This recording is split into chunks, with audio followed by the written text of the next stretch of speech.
Ja, wir sind's ja nur. Hallo, herzlich willkommen, Packaging-Journal auf der Interpack. Interpack TV live machen wir hier und es geht hier rund um die Uhr von morgens bis abends alle halbe Stunde ein Gespräch. Es ist jetzt 14 Uhr an diesem 4. Messetag. Interpack läuft auf vollen Touren. Ja, und das Thema, das jetzt kommt, das beschäftigt uns die ganze Woche über oder all die Tage über. Eigentlich auch die letzten 3 Jahre seit der letzten Interpack. Es geht nochmal um die EU-Verpackungsverordnung, um die PPWR. Wir hatten ja mehrfach auch schon Gäste, die das aus den verschiedensten Aspekten beleuchtet haben. Wir werden auch weiterhin Gäste haben und andere Aspekte. Aber jetzt geht es um eine sehr praktische Frage, nämlich wie macht man aus einer Verordnung Software? Also wie macht man eine komplexe rechtliche Anforderung zu etwas, das in einem Unternehmen dann ja tatsächlich funktionieren muss? Und bei mir im Studio ist Mathias Egger, Senior Expert bei der Packaging Cockpit GmbH. Grüß Gott. So ist es, hallo. Ja, aus Österreich kommt ihr, aus Wien, da sitzt ihr. In Wien sitzen wir, genau. Ja, und ihr seid hier in der Startup-Zone, was mich eben noch zu der Frage brachte, wie lange ist man eigentlich als Startup bei der Interpack, oder? Gibt es dazu eine Definition, das weiß ich nicht, aber... Ja. 6 Jahre gibt es euch schon? Genau, ja. Ja, also erfolgreich am Markt. Es ist ein digitales Werkzeug plus Beratung entlang der gesamten Wertschöpfungskette, kann man das so sagen? Vielleicht kannst du einmal erklären, was genau ist Packaging Cockpit, was kann ich als Anwender damit machen? Genau, also ganz historisch gesehen haben wir angefangen, Verpackungsdaten zu sammeln, um damit Recyclingfähigkeitsanalysen durchzuführen. Und das für verschiedene Länder in der ganzen EU und auch außerhalb der EU. Wir können auch seit einigen Jahren schon Ökobilanzierungen durchführen mit diesen Daten, die wir sammeln über die Lieferkette. Und jetzt ist der Fokus natürlich ganz stark auf PPWR, Konformitätserklärung erstellen nach der PPWR, die technische Dokumentation erstellen für die PPWR. Also da ist gerade unser starker Fokus. Und da muss euch doch wahrscheinlich genauso der Kopf rauchen wie bei den vielen Unternehmen, die dann damit ja arbeiten müssen und sich daran halten müssen, weil ja auch, wir hören es ja immer wieder, vieles klar ist, aber vieles auch noch nicht so klar. Also ihr müsst ja sehr schnell dann auch reagieren. Ja, vieles ist nicht klar, das stimmt schon. Es sind natürlich viele Delegated Acts, die noch rauskommen. Aber wenn man sich die PPWR wirklich sehr genau durchliest, mit Anhang 7, was da drin steht, was alles in der technischen Dokumentation hineingehört, also sprich Manufacturing Drawings, also Entwürfe und Fertigungszeichnungen, das sind das Dinge, mit denen kann man sich jetzt schon beschäftigen. Und die kann man jetzt schon anfragen und die kann man auch jetzt schon dann erstellen mit dem Packaging Cockpit und die richtigen Daten sammeln. Und vor allem, wenn es um Artikel 5 geht, Substitutes of Concerns, kann man sich auch jetzt schon damit beschäftigen und Dinge abfragen, die notwendig sind, um hier compliant zu sein. Ja, also Konformitätserklärung, es gibt auch diese Begriffe der Recyclingfähigkeitsberechnung, LCA ist auch so ein Begriff, da schwirrt uns der Kopf. Aber ihr wisst, was das bedeutet. Vielleicht mal übersetzt für alle, die uns zugucken. Was passiert da bei euch, wenn ich auf den Knopf drücke? Also zuerst braucht man mal die Daten. Im Packaging Cockpit ist das Schöne, dass man die Daten im Tool weitergeben kann. Das heißt, man kann die Daten dort sammeln, an derjenigen Stelle, die die Daten auch am besten kennen, nämlich bei den Verpackungsherstellern. Und der Verpackungshersteller kann die Daten, also exportieren nennen wir diese Funktion. Man kann die Daten dann direkt zu seinem Kunden spielen, zum Beispiel zu einem Abfüller, der die Daten dann braucht, um einen Becher herzustellen. Also der einen Becher einkauft und das dann abfüllt, dann gibt er da eine Platine drauf. Also man kann die Daten, die man davor braucht, einholen und dann auf den Knopf drücken für zum Beispiel Recyclingfähigkeitsanalysen mit dem fertigen Endprodukt, das man hat, also sprich mit der Verpackung. Und man kann damit LCA-Analysen durchführen und man kann die Daten auch dann schönerweise auch weiterspielen, wenn man das muss, zum Beispiel an den Händlern, der die Daten dann auch wieder zur Verfügung gestellt bekommen hat und genau das gleiche auch wieder machen kann. Recyclingfähigkeitsanalyse, LCA-Analyse und halt eben auch PPWR-Konformitätserklärungen. Das Spannende bei euch ist ja, ihr seht ja die Wertschöpfungskette dann aus ganz verschiedenen Perspektiven. Ne? Ihr seid jetzt nicht nur der Material, ihr seid quasi die Schnittstelle. Ja? Also ihr habt die Materialhersteller, ihr habt wahrscheinlich Konverter, Markenartikler, Einzelhändler als Kunden, könnte ich mir mal vorstellen. Damit habt ihr auch so den Blick aufs große Ganze. Wie würdest du sagen, siehst du die Anforderungen, die die PPWR jetzt an die Verpackungslieferkette stellt, wenn es um Datenverarbeitung geht? Ja, genau, das ist immer die spannendste Frage. Wir haben dazu eine eigene Initiative gegründet, die Initiative Digitale Verpackungstransformation, wo wir uns mit dem Handel gemeinsam hinsetzen und wirklich ausdefinieren, was brauche ich denn jetzt für Daten tatsächlich, um diese ganzen Anforderungen meistern zu können. Und mit diesen Anforderungen gehen wir dann auf die Lieferanten des Handels zu. Und die Idee ist dann, dass der Lieferant vom Handel diese Daten dann auch oder diese Anforderungen weitergibt an seinen Verpackungshersteller, wo er die Verpackung einkauft. Und dass wir dann so die gesamte Lieferkette quasi abbilden können. Und jeder hat einen Standard, jeder hat eine Methodik, wie das gemacht wird. Und das Schöne ist, wenn der zu Beginn der Lieferkette die Daten einmal eingibt, kann er sie an verschiedene Kunden weiterspielen. Er muss die Arbeit einmal machen und die Daten multiplizieren sich sozusagen aus wie die Lieferkette. Man hat sehr wenig Aufwand sozusagen am Ende des Tages, um die Daten in einem Standard aufzusetzen. Eigentlich seid ihr ja im wahrsten Sinne des Wortes die Schnittstelle für das, was ja immer gefordert wird, ne? Diese quasi Zusammenarbeit zwischen den... Genau, also es ist ziemlich genau definiert, wer ist der Erzeuger, obwohl da gibt es auch natürlich viel Diskussion, aber es ist ziemlich genau definiert, wer ist jetzt überhaupt ein Lieferant.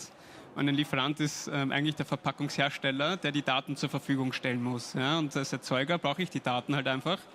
Das ist halt einfach so. Es gibt auch immer viele kritische Stimmen, dass es nicht ganz so einfach ist, aber wir bieten das Tool Aber schön, dazu. dass du sagst, dass das alles klar, wer Hersteller und Erzeuger ist, weil das ist ja eine der ganz großen... Lass uns nicht damit anfangen, das ist eine... Nee, bloß nicht. Bloß nicht, aber da gerne mal nachlesen auf packagingjournal.de. Da haben wir mehrere Artikel zu, wer ist eigentlich Hersteller und wer ist Erzeuger. Weil ihr alle seht, kann man sagen, bei wem es momentan noch am meisten knirscht? Also bei den, weiß ich nicht, großen Materialherstellern, die dann ja viele Spezifikationen liefern müssen, bei den Markenartiklern, die alles bündeln müssen. Also wo ist da vielleicht der Nachholbedarf noch am größten gerade? Ja, also mit unserer Initiative, die wir gemeinsam mit dem Handel machen, können wir schon sagen, dass mit unserem Kundenstamm wir schon sehr gut aufgestellt sind, wenn es um Handel geht und Konsumgüterhersteller.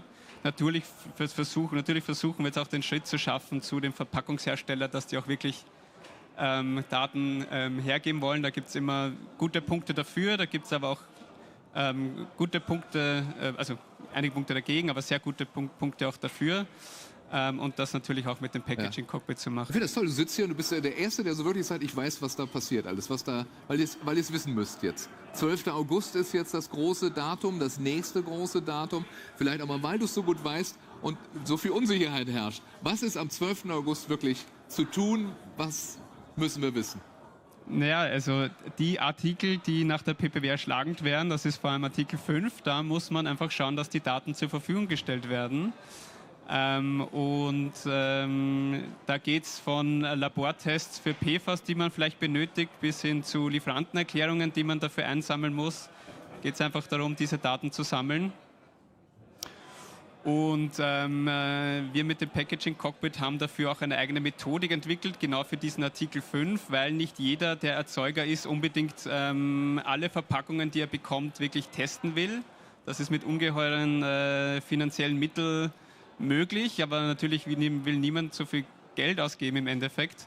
Und wir haben dazu eine risikobasierte Methodik erschaffen, dass wir sagen, mit den Materialien, die du im Packaging Cockpit eingibst, kannst du dir das Risiko berechnen lassen, wie hoch ist denn das Risiko, dass tatsächlich PFAS drinnen ist. Ja. Und anhand dessen kannst du dir dann eigene Testanforderungen aufsetzen. Brauche ich jetzt von einem bestimmten Lieferanten mehr als nur eine einfache Lieferantenerklärung?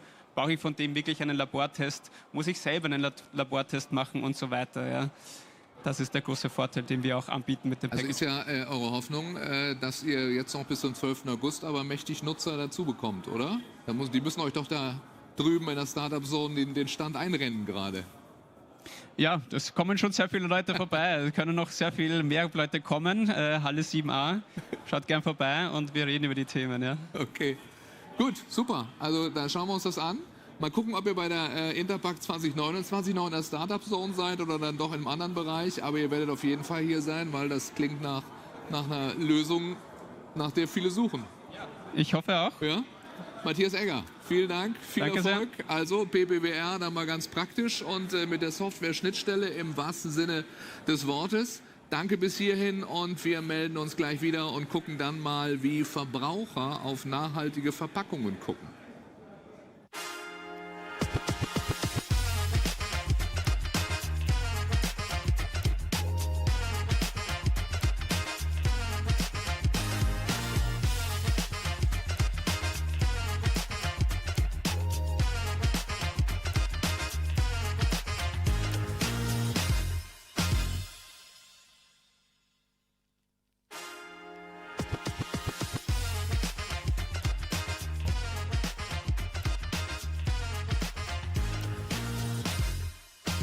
welcome to Interpack 2026. Today we're talking about one of the key themes of the show, reimagining the factory of the future. With rising cost pressure, increasing flexibility demands and stricter regulations, the industry is clearly at a turning point. And I'm very happy that I'm joined by Stefan Schüle, Director of Product Management from Syntegon. Hello, welcome. Stefan Schüle, thank you for joining us today. We're here at the booth of Syntegon. And first of all, we would like to know, what does reimagining the factory of the future actually mean in practical terms for your company? Yeah, as you mentioned, our customers have a series of challenges.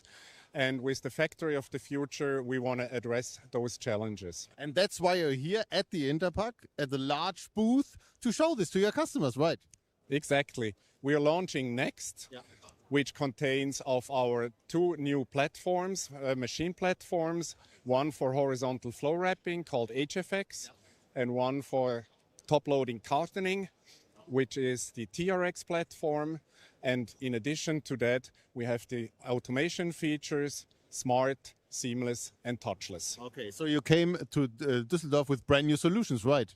Absolutely, and we're very excited about it. Okay. So let's be clear, we are the first day at the Interpack, so everybody's invited to come here at your booth and that you can show your solutions.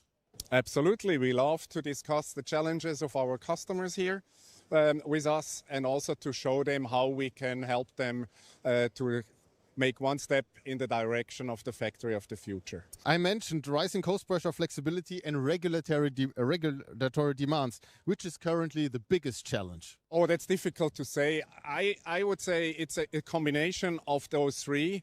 And I would add another one, that's the challenge to find and retain qualified labor to operate and to maintain the packaging lines. And how do AI change your business? With seamless operation, touchless automation, and smart decisions, we help our customers to run the business as efficiently as possible. Okay. Let me make some examples. Yeah. Touchless automation means automating repetitive tasks of today's operator. For example, quality inspection of products, but also loading material. And you position yourself as a strategic life cycle partner, right? Syntegon is well known as the partner, as this kind of partnership. And what does it mean beyond delivering machines? What does it mean? We are supporting our customers across the whole life cycle of the machine. Okay. So in all the different phases, we have different solutions to support our customers, be it with modernizations, with training, with life cycle services, or with support of digital data. We can help our customers to keep the productivity as high as possible. And in your opinion, what does the factory of the future will look like, let's say in 5, 10 years? The factory of the future in packaging will be more automated, more intelligent, with less people doing repetitive work, but focusing more on value-added tasks. And how important is the Interpack for you and your company, just to exchange ideas and maybe to have a platform to show your solutions? Interpack is, the point where the industry meets, so it's important to be present. But we are in contact with our customers all year, every day. We exchange ideas. We also co-develop those new platforms I mentioned before together with key customers. Interpack is a good place to demonstrate the positioning, to show innovations, and to get in contact with customers.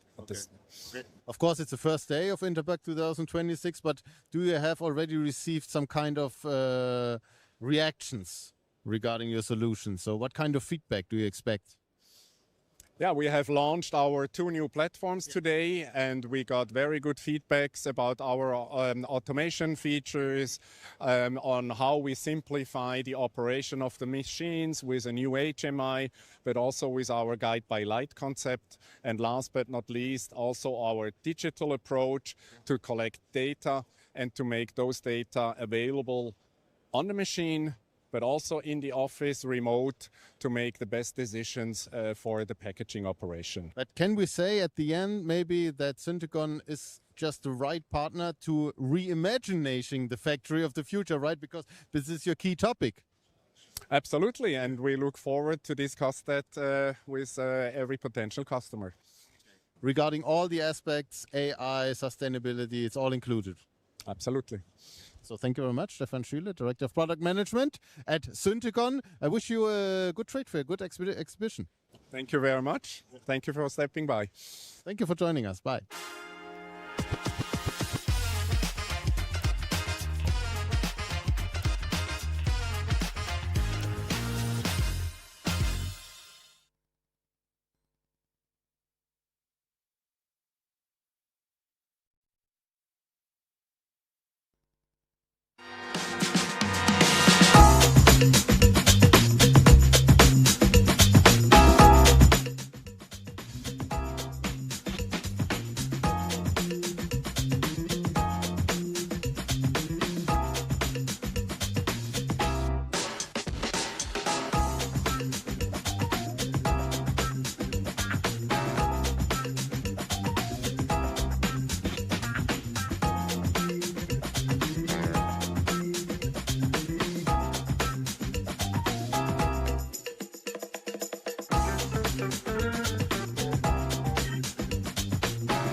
Welcome back, das ist das Motto der Interpack. Welcome back ist auch unser Motto alle halbe Stunde.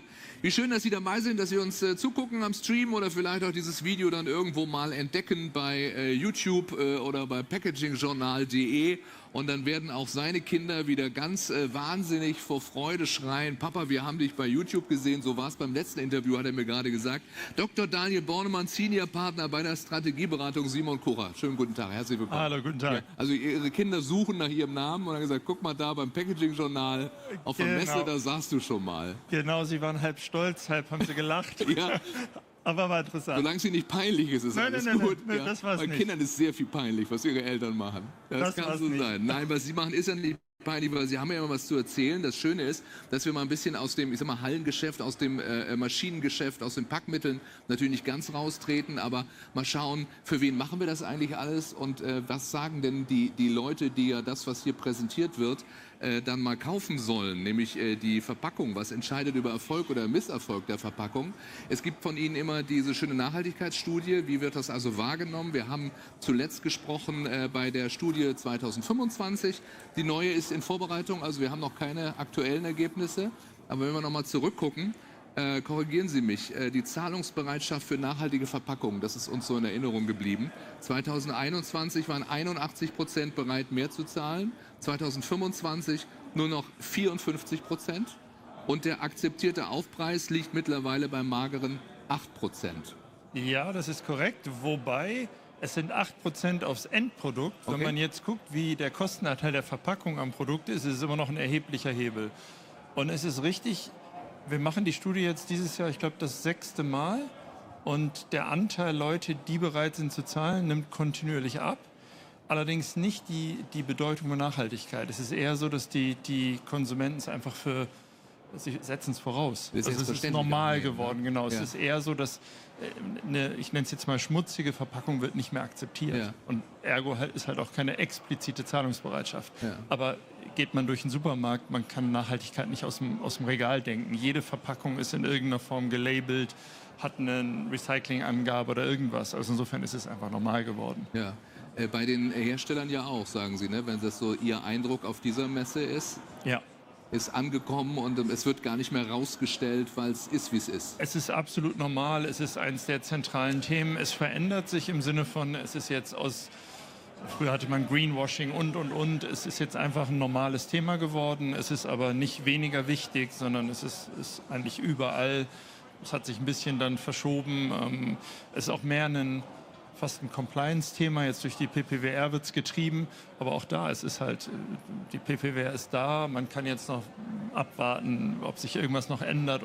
Aber das Thema wird nicht weggehen. Ja. Es ist eher jetzt Normalität, es ist Compliance getrieben. Hat sich so geändert. Ja.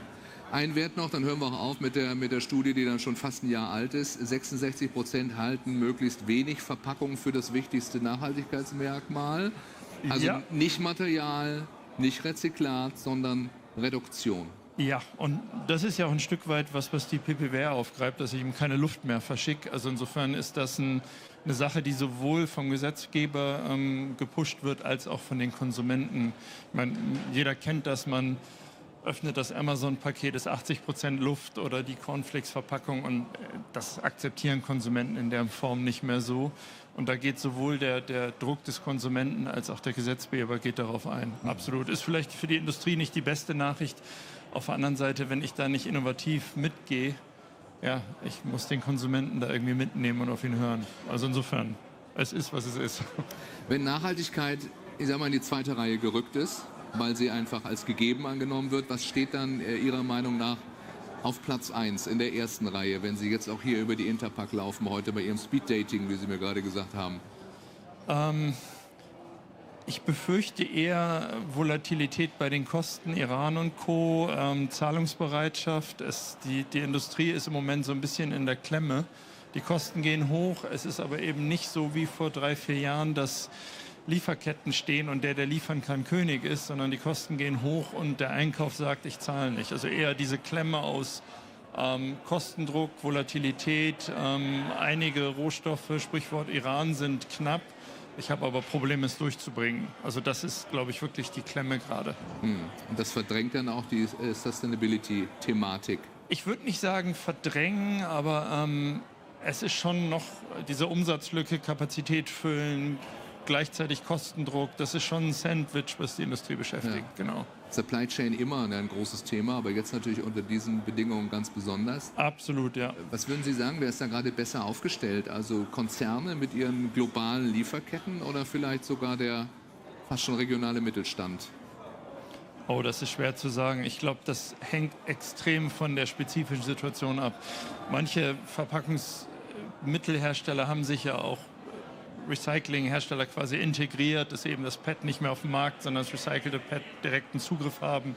Das hängt, glaube ich, extrem davon ab, wie ich mich aufstelle. Viele, die es erfolgreich machen, haben halt langfristige Lieferverträge, um genau nicht in solche Fallen reinzulaufen und machen das sehr erfolgreich. Ich glaube, wenn ich es ungeplant und ad hoc mache, dann habe ich im Moment ein Problem. Also je nach Werkstoff natürlich, genau. Was ist jetzt so Ihr Thema? Also wenn Sie hier über die Messe gehen, Sie sind heute gekommen und fahren heute Abend auch wieder nach Hause zu Ihren Kindern und sagen, guck mal bei YouTube, da war ich hier bei diesem Fernsehen und drumherum haben Sie viele Termine. Also so eine Beratungsgesellschaft wie Simon Kucher, Sie machen viel mehr als jetzt diese eine Umfrage, auf die wir Medien dann natürlich immer sehr interessiert gucken wir mal im Jahr. Was sind Ihre Bereiche hier jetzt auf so einer Messe? Also wir machen viel Vertrieb auch, Digitalisierung und Vertrieb. AI ist da ein Riesenthema.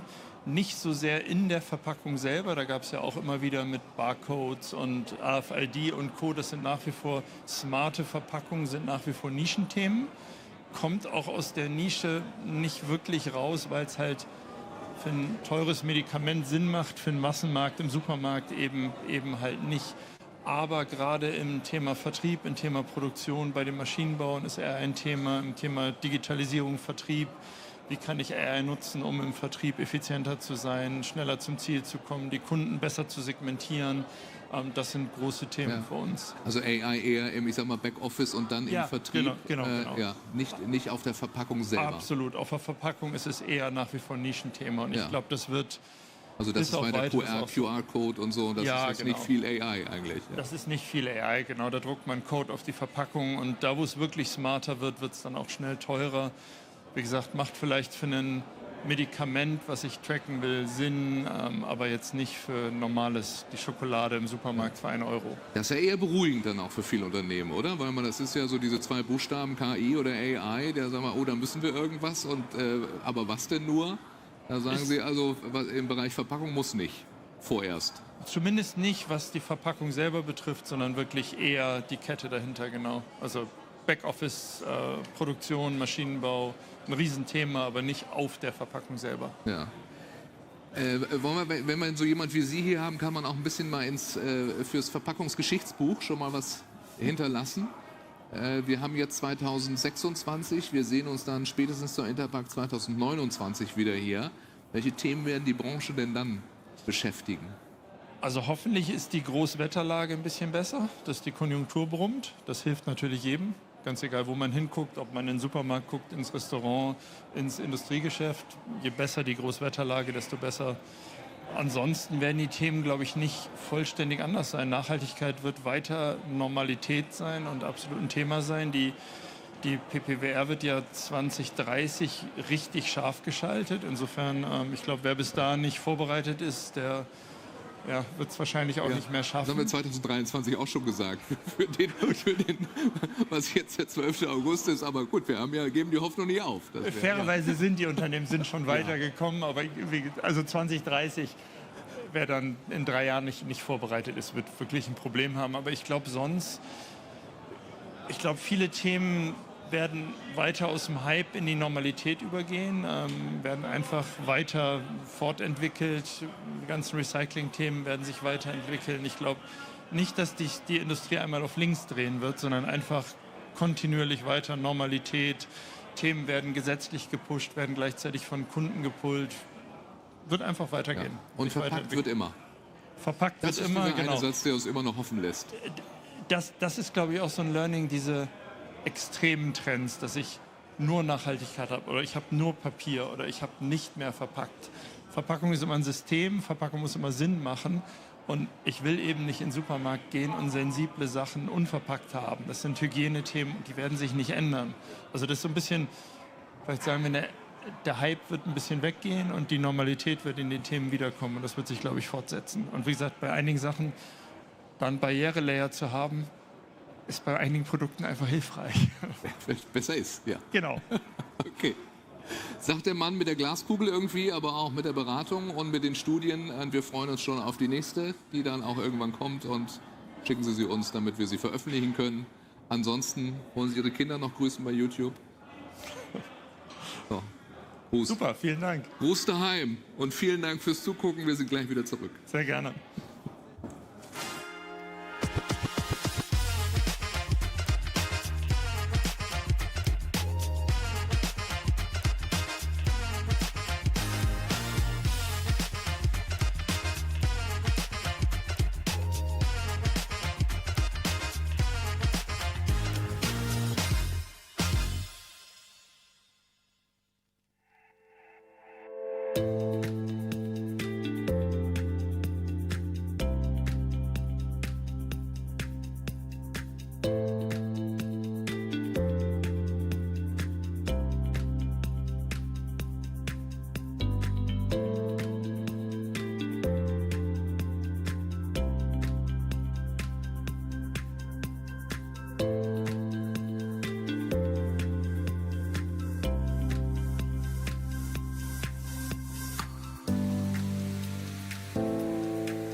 This is Interpack 2026, live from Düsseldorf, the international hotspot for the global packaging and process industry in these days, of course. And now I'm very delighted to welcome Mr. Ricardo Chavanna. He's the president of Ujima. Yes, as a president of Ujima, we are very proud to be here at Interpack with more than 400 Italian company, large, medium, small size, all together representing the Italian industry, and proud to be here at Interpack, one of the biggest events in the packaging world. Great. So thank you very much for joining us. Italy holds around 22.5% of the global packaging machinery market. So what are the key reasons behind this international access? Well, we do represent an industry about 10.4 billion euro with 80% as an export rate. Key success are really simple. At first, we are well known in the market as a flexible and tailor-made producer. We are engineering driven, but thanks of our strong DNA, also because the Italian packaging industry has been successful since the beginning of the 50s. So very traditional market. Absolutely, yes. And not only with a strong mechanical knowledge, but with the capacity and the capability to understand the customer needs. It's an industry very deep specialized. And the business model, it's quite successful also because the large corporation, they drive and they integrate the small and medium company to be successful in a global market. So we do work together, and it's very often the large company, they involve the small, medium-sized company. They are very specialized in specific needs. And at last but not at least, let me say, we have a strong skills in managing relationship across culture. This is why we as Italian, we are very well accepted around the world because we know how to manage different cultures. And of course, global, well-known companies, right? So everybody knows the huge packaging manufacturing machines from Italy. Yes, proud to say that the made in Italy in the food and beverage and the pharmaceutical and cosmetic world, it's recognized worldwide as a guarantee of quality, of reliability, but also, once again, of the capacity to managing relationship across the culture. The US, China, and France are among the most important export markets. So which regions currently show the strongest growth potential? What can you say? Since beginning of January, I would say Middle East. Of course, in the recently, the Hormuz situation has created some troubles. But once again, I strongly believe that Middle East, it's a very interesting market also because they are looking for high level of technology. Latin America is growing faster. We are expecting a lot of interesting new opportunity thanks to the agreement between the European community and Mercosur. And let me say East Europe is a still interesting market also because the UE is financing a lot of development program. Even Africa, we have interesting sites, not only from the north of Africa and South Africa, but also from countries like Kenya, Tanzania, Nigeria, Cameroon. Still not big number, but interesting growth rate. Okay. Talking about Interpack, talking about Italian packaging machine factory, we also have to talk about innovation, right? Yes. So what are currently the strongest innovation drivers in the Italian packaging machine industry, or maybe even which you can see here at Interpack? Yes, proud to say that Ujima, the Italian Packaging Machine Association, has developed in the last year and a half a large language model that is available for all the company associate, has been developed together with a company are in competition each other, because we strongly believe that the real good approach is to cooperate to develop an LLM model that could be used from all the industry, not only the Italian packaging machinery industry, but the entire capital goods Italian industry. Okay. So the news can be the solutions are ready, you just have to use them. It's on development. Here at Interpack, we are ready to present the first step. The LLM is under testing inside our company. It's really interesting, also because it's helped us to create a same language inside the industry. There's a very interesting prospect. Of course, many companies like mine has presented many innovation, also integrating AI. So every company has to develop its own direction.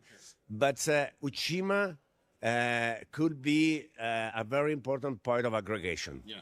But just to get that clear, there can be concrete AI applications in packaging machinery that can be useful or helpful in several ways. Absolutely, yes. We as Uchima believe that even if inside the association we have many companies are in competition, when we are inside Uchima, when we are talking about our Uchima strategy, we are all working together to create added value and especially to support the industry. I'm very proud to say that even the large company are working to support the small and medium-sized company, and all the Uchima team that I want to officially thank also because I will be president up to July, then a new president will be nominated. Okay. So after 4 years, as I can say, it's a great team. And they are working every single day to support our industry with the services, with consultancy, supporting the company, moving in the foreigner market. So it's a great team.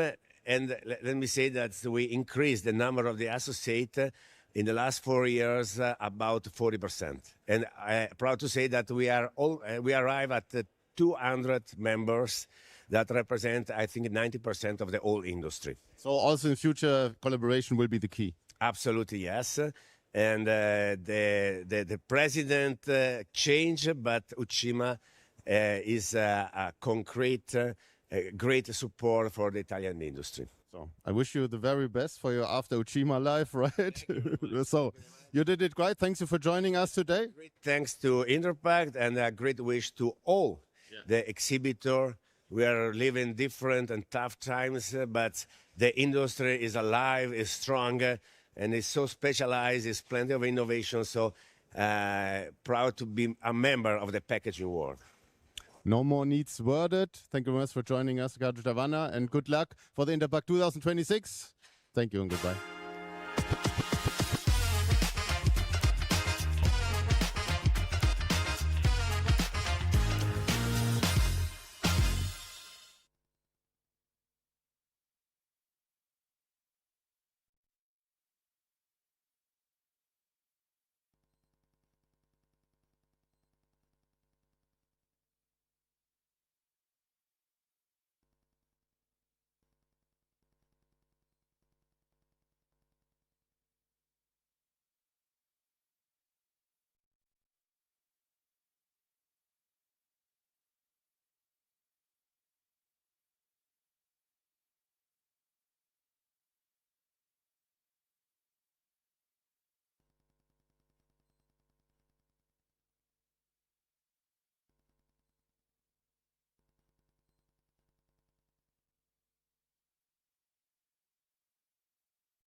Hello and welcome back to our live stream from Interpack 2026 here in Düsseldorf. We are right in the middle of the world's leading trade fair for packaging and processing, where innovation, sustainability and the future of the industry all come together. And we have some distinguished visitors right now.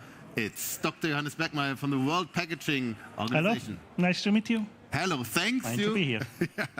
Thanks for joining us today, Dr. Bergmeier. Let's go back in time. Let's go in the year 2024. A press release was issued announcing that Interpack and the World Packaging Organization were expanding their partnership, right? Yeah. So, what are the most important projects, were the most important projects in this collaboration? Yeah.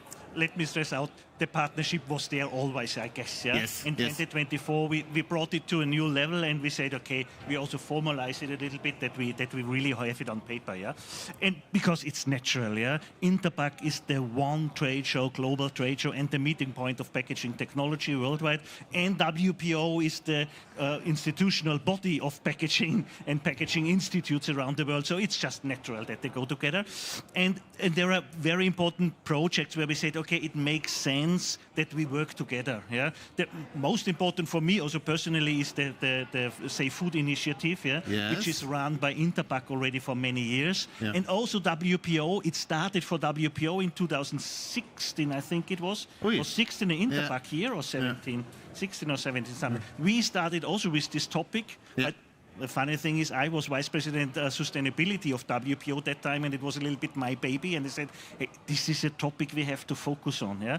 And still, since then, we work together, and now this is on a total different level. Yeah? We have so many topics going on highlighting that packaging is one of the main solutions in reducing food waste and food loss worldwide. Yeah, and this is just amazing that we have come to that point. I think main event tomorrow. Yeah. Yes, true.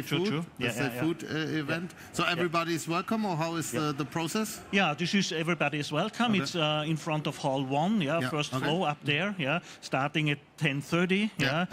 There we have an award program there. Yeah, this is outstanding. We do it here in Düsseldorf, but we have done it already at Interpack or former Swap in Shanghai in Cairo. Yeah, and we will do it again this year because WPO is also going again to both shows. Yeah, especially also to Shanghai because we have our second meetings there this year also in Shanghai. So for WPO, it's also a bit special because we have 2 Interpack meetings this year. Yeah. Yes, but look, that's the global perspective, right? So what Interpack stands for and what WPO stands for. Absolutely. Too. The partnership also strengthens activities in Asia and Africa. So what opportunities do you see here in these growing markets? It is about exchange of expertise and exchange of knowledge and getting to understand the situation, the packaging situation in that countries and that areas. Because many things are similar, because packaging is there to protect and for transport and for communication and whatever. It's always packaging, but the political situation is different, the economic situation is different. Going back to food waste, in our so-called developed countries, it's more about the food waste, it's more on the consumer side, and in other countries it's more the food loss, that means more in the primary production sector.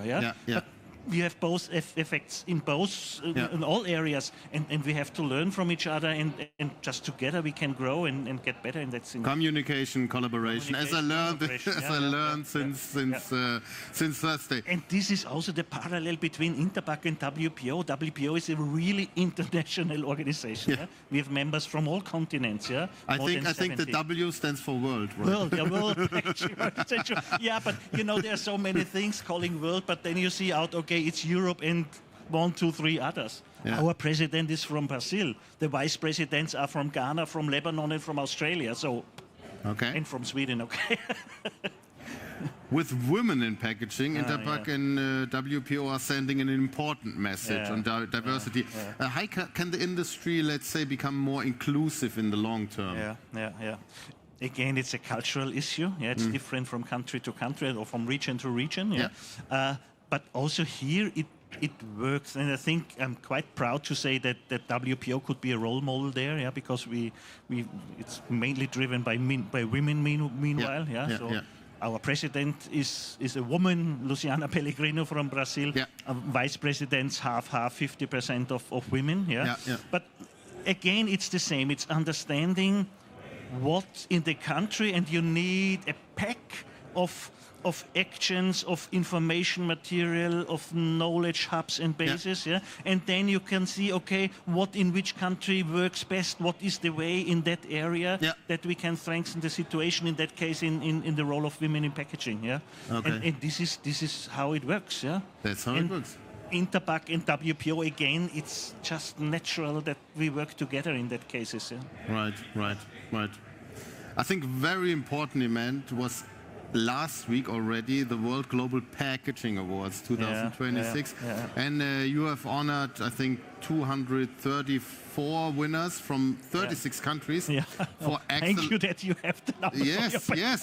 For excellence in innovation sustainability. So long. So this ceremony took already place. So let's talk about which trends and innovations have most strongly shaped this year's awards. What do you think? Not only this year, but already the last year, we see the sustainability, recyclability, using recycled content is the one big topic which is driving packaging industry worldwide, really well. It's not only a European thing, it's a global thing. A global thing, so we have a sustainability award, we have a packaging that saves food award, and there the entries are really going high. And that's what I wanted to say. What does this say, that the entries continues to grow? What does this say about the current momentum of the global packaging industry regarding innovations? I think that the global packaging industry has understood that this is a topic, and I just wanted to say, for recyclability as an example, it's meanwhile not that much outstanding thing. It is a must-have. It is, if you read the text that they come in with their entries, with the World Star entries, they say for sure we are recyclable. And then the special thing is that on top we are already also using recycled content, or we have that special functionality, or there is that special marketing concept behind it. And this is. So it's the baseline. It's the baseline, meanwhile. And what it shows to me again is the tremendous innovative power of packaging industry. And what makes me a little bit angry that nobody is talking about it, or nobody but us. No, that's not true. We do. That's the point, But if you look outside, we are here in our bubble, let's call it like this. Go out on the street here in Düsseldorf, in Vienna, in Jakarta, in you name it, and ask people about packaging. What they say, oh, it's waste, it's bad. Yes. That's the thing, Yes. But all the innovation behind it, what we do, just again, I'm maybe stuck on the word natural, but the industry is so active and so alert on this. Yes. But for sure we need the frame settings. As we can see here. Absolutely. Go around, Many award-winning projects focus on circular economy and resource efficiency.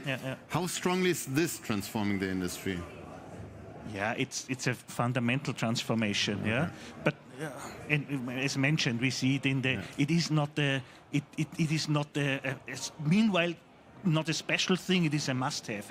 It's a ground condition of it. Thinking that circularity. If you're not in that, you're meanwhile not on board anymore. Yes. Absolutely. You already mentioned that packaging is often misunderstood as a problem rather than a solution. So how can the industry, or maybe the WPO, better communicate packaging essential role in food preservation, safety, sustainability, and all like that? What do you think? Is it about communication? Is it about, let's say, the mindset? Both. Exactly the two things. For sure, it's about communication and finding communication ways. And our award program is exactly this what we try. Because you make a story out of it. And you make beautiful pictures that you can put to the newspapers, on TV screens and whatever, and talk about, hey, this is a winner because recyclable, whatever, saving food and so on. But on the other hand side, it's also the mindset, and this is also, have a look at these photos they are taking at the award ceremony. They come up at the stage, it's 30 seconds they have or something like this. They get the award and the handshake and the photo, But look in the faces, It's like Christmas, because I think we have to understand how this, and Thomas Reiner mentioned it very well in his opening speech, ahead of the TVI, Yes, German Packaging I know. Institute. Yeah? He Will be here tomorrow. okay, yeah. Listen careful to him, a wise man. You just recorded a podcast with him. Okay. So you know what's ahead of you, yeah? He said, many people, the packaging technologists here, yeah, what they hear in everyday life is that they are the problem and they are producing waste, yeah. But in reality, it's different, yeah. And that moment, it's one of the spare moments where somebody tells them, "Hey, you are doing a good job," yeah. And this is the mindset we need, yeah. That we as a packaging industry, turn our mindset and stand up and stand straight. And be pride, maybe. So I always say we are here in pride. Yeah, it's also I see. And you, maybe, as the general secretary of the WPO, you're kind of ambassador. Yeah. Do you feel so? Yeah, absolutely. Absolutely. Ask the people that know me. I think. No. I think I try to do it. Yeah. Yes. Funny-wise, I just had there was the Minister of Economic Affairs of Austria. I'm from Austria, yeah, and WPO headquarters are in Austria. So funny-wise, we have been invited them, and this is outstanding. Yeah, the minister comes to packaging. It's not. And I've told him, hey, thank you that you are here because we don't feel that you will listen to us so much. Yeah. And if you see the figures, the turnaround of packaging industry in Germany and in Austria, it's tremendous. Yeah. And what was his reaction? His reaction was, yes, thank you, we've learned it, and that's the reason why we are here. Yeah. Okay. And they also see that all the regulations they are coming, that maybe we have to need another mindset there. Yeah. Because it's not only to push them down, it's also about to hear and listen. What can we do? What makes sense? Yeah. And not just give regulation, yeah? Yeah. So, politician, let's see, they talk a lot when the day is long, but at least he is here, yeah? And that's good sign, yeah. Well, it's interesting that you've mentioned the PPWR before I do. No, it's interesting. So, but what's your point of view? The point of view is, like many times in European legislation, the principal idea is good, yeah? Because if you say, should packaging be more recyclable and have we to do some homework there? Yes, for sure, yeah? As mentioned, we are on a good way and industry is very innovative, but they have to know which direction, yeah? And is it this and this, yeah? But if you then go to the details, yeah, then it's tricky, yeah? Because packaging is so broad and it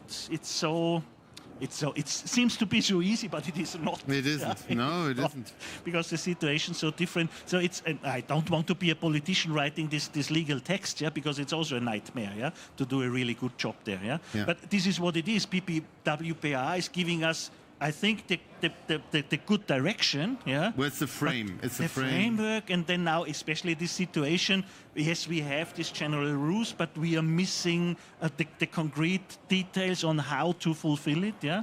Just had a talk with a journalist up there. He said he talked to boss of DM, DM Drogeriemarkt, yeah, and they said, hey, we are planning our packaging system 3-4 years ahead. Yeah? Yes. So if I want to have the packaging system of 2030, 2031, they must be recyclable and whatsoever in PPWR. I have to fix them now. But I cannot, because the guideline for recyclability is published in 2028, if we are lucky, yeah, or in 2029, yeah. Yeah. So, well, it's a huge problem. That's and a huge for problem. sure, we can tell him, hey, if you go that way, it won't be totally wrong, yeah. But for sure, it could be in the detail that one or the other system, you have to take it then from the market again before you introduced it. What expectations do you have for the global packaging industry, let's say 5 years ahead? Yeah, no, it's tricky. If I would know that in that situation, yeah, as mentioned, we have worldwide membership. Yeah, I should have done a packaging training in Iran last year, so we postponed it for this year. Well, okay, I think I'm not going there. Yeah, my vice president marketing is from Lebanon. Yeah, her flat across the street was bombed. Yeah, so what to say? Yeah, what to say? Let's be realistic. But yeah, what to say? Packaging industry is resilient, yeah? And what I learned in 25 years of I'm in packaging, there is a solution, yeah? If you would have asked me 5 years ago, will we ever have recyclable, don't know, laminate structures for coffee packing, I would say no, it's not, because it's not possible. In my scientific position, I was a scientist, but it's there on the market. And this is, I trust in packaging industry, and there is a need for packaging anyhow. As soon as we produce, as soon as we have producers, users, retailers, we need packaging until we not go up on the trees and live from what we find there. We need packaging. We will need it, We will need it. It's a matter of how and how easy and how struggle. But I believe in packaging. This is no doubt, no question on this. And you're one of the best ambassadors. So thank you very much, Dr. Johannes Bergheimer, the General Secretary of the WPO, the World Packaging Organization. And thank you very much for joining us. Stay tuned. We'll be back in just a few minutes with more from the world of packaging here in Düsseldorf, Interpack 2026. Goodbye. Stay tuned. See you. Bye.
Und es geht weiter und weiter und weiter. Hallo, herzlich willkommen, Interpack TV live hier aus unserem gläsernen Studio am Eingang Nord. Heute am Sonntag, am Muttertag, bisschen auch Kindertag auf der Messe, weil natürlich auch viele Ausstellende, die vielleicht hier in der Nähe wohnen, und das sind gar nicht so wenige, sagen so, Papa, Mama müssen auf der Messe arbeiten, aber heute guckt euch mal Verpackung an.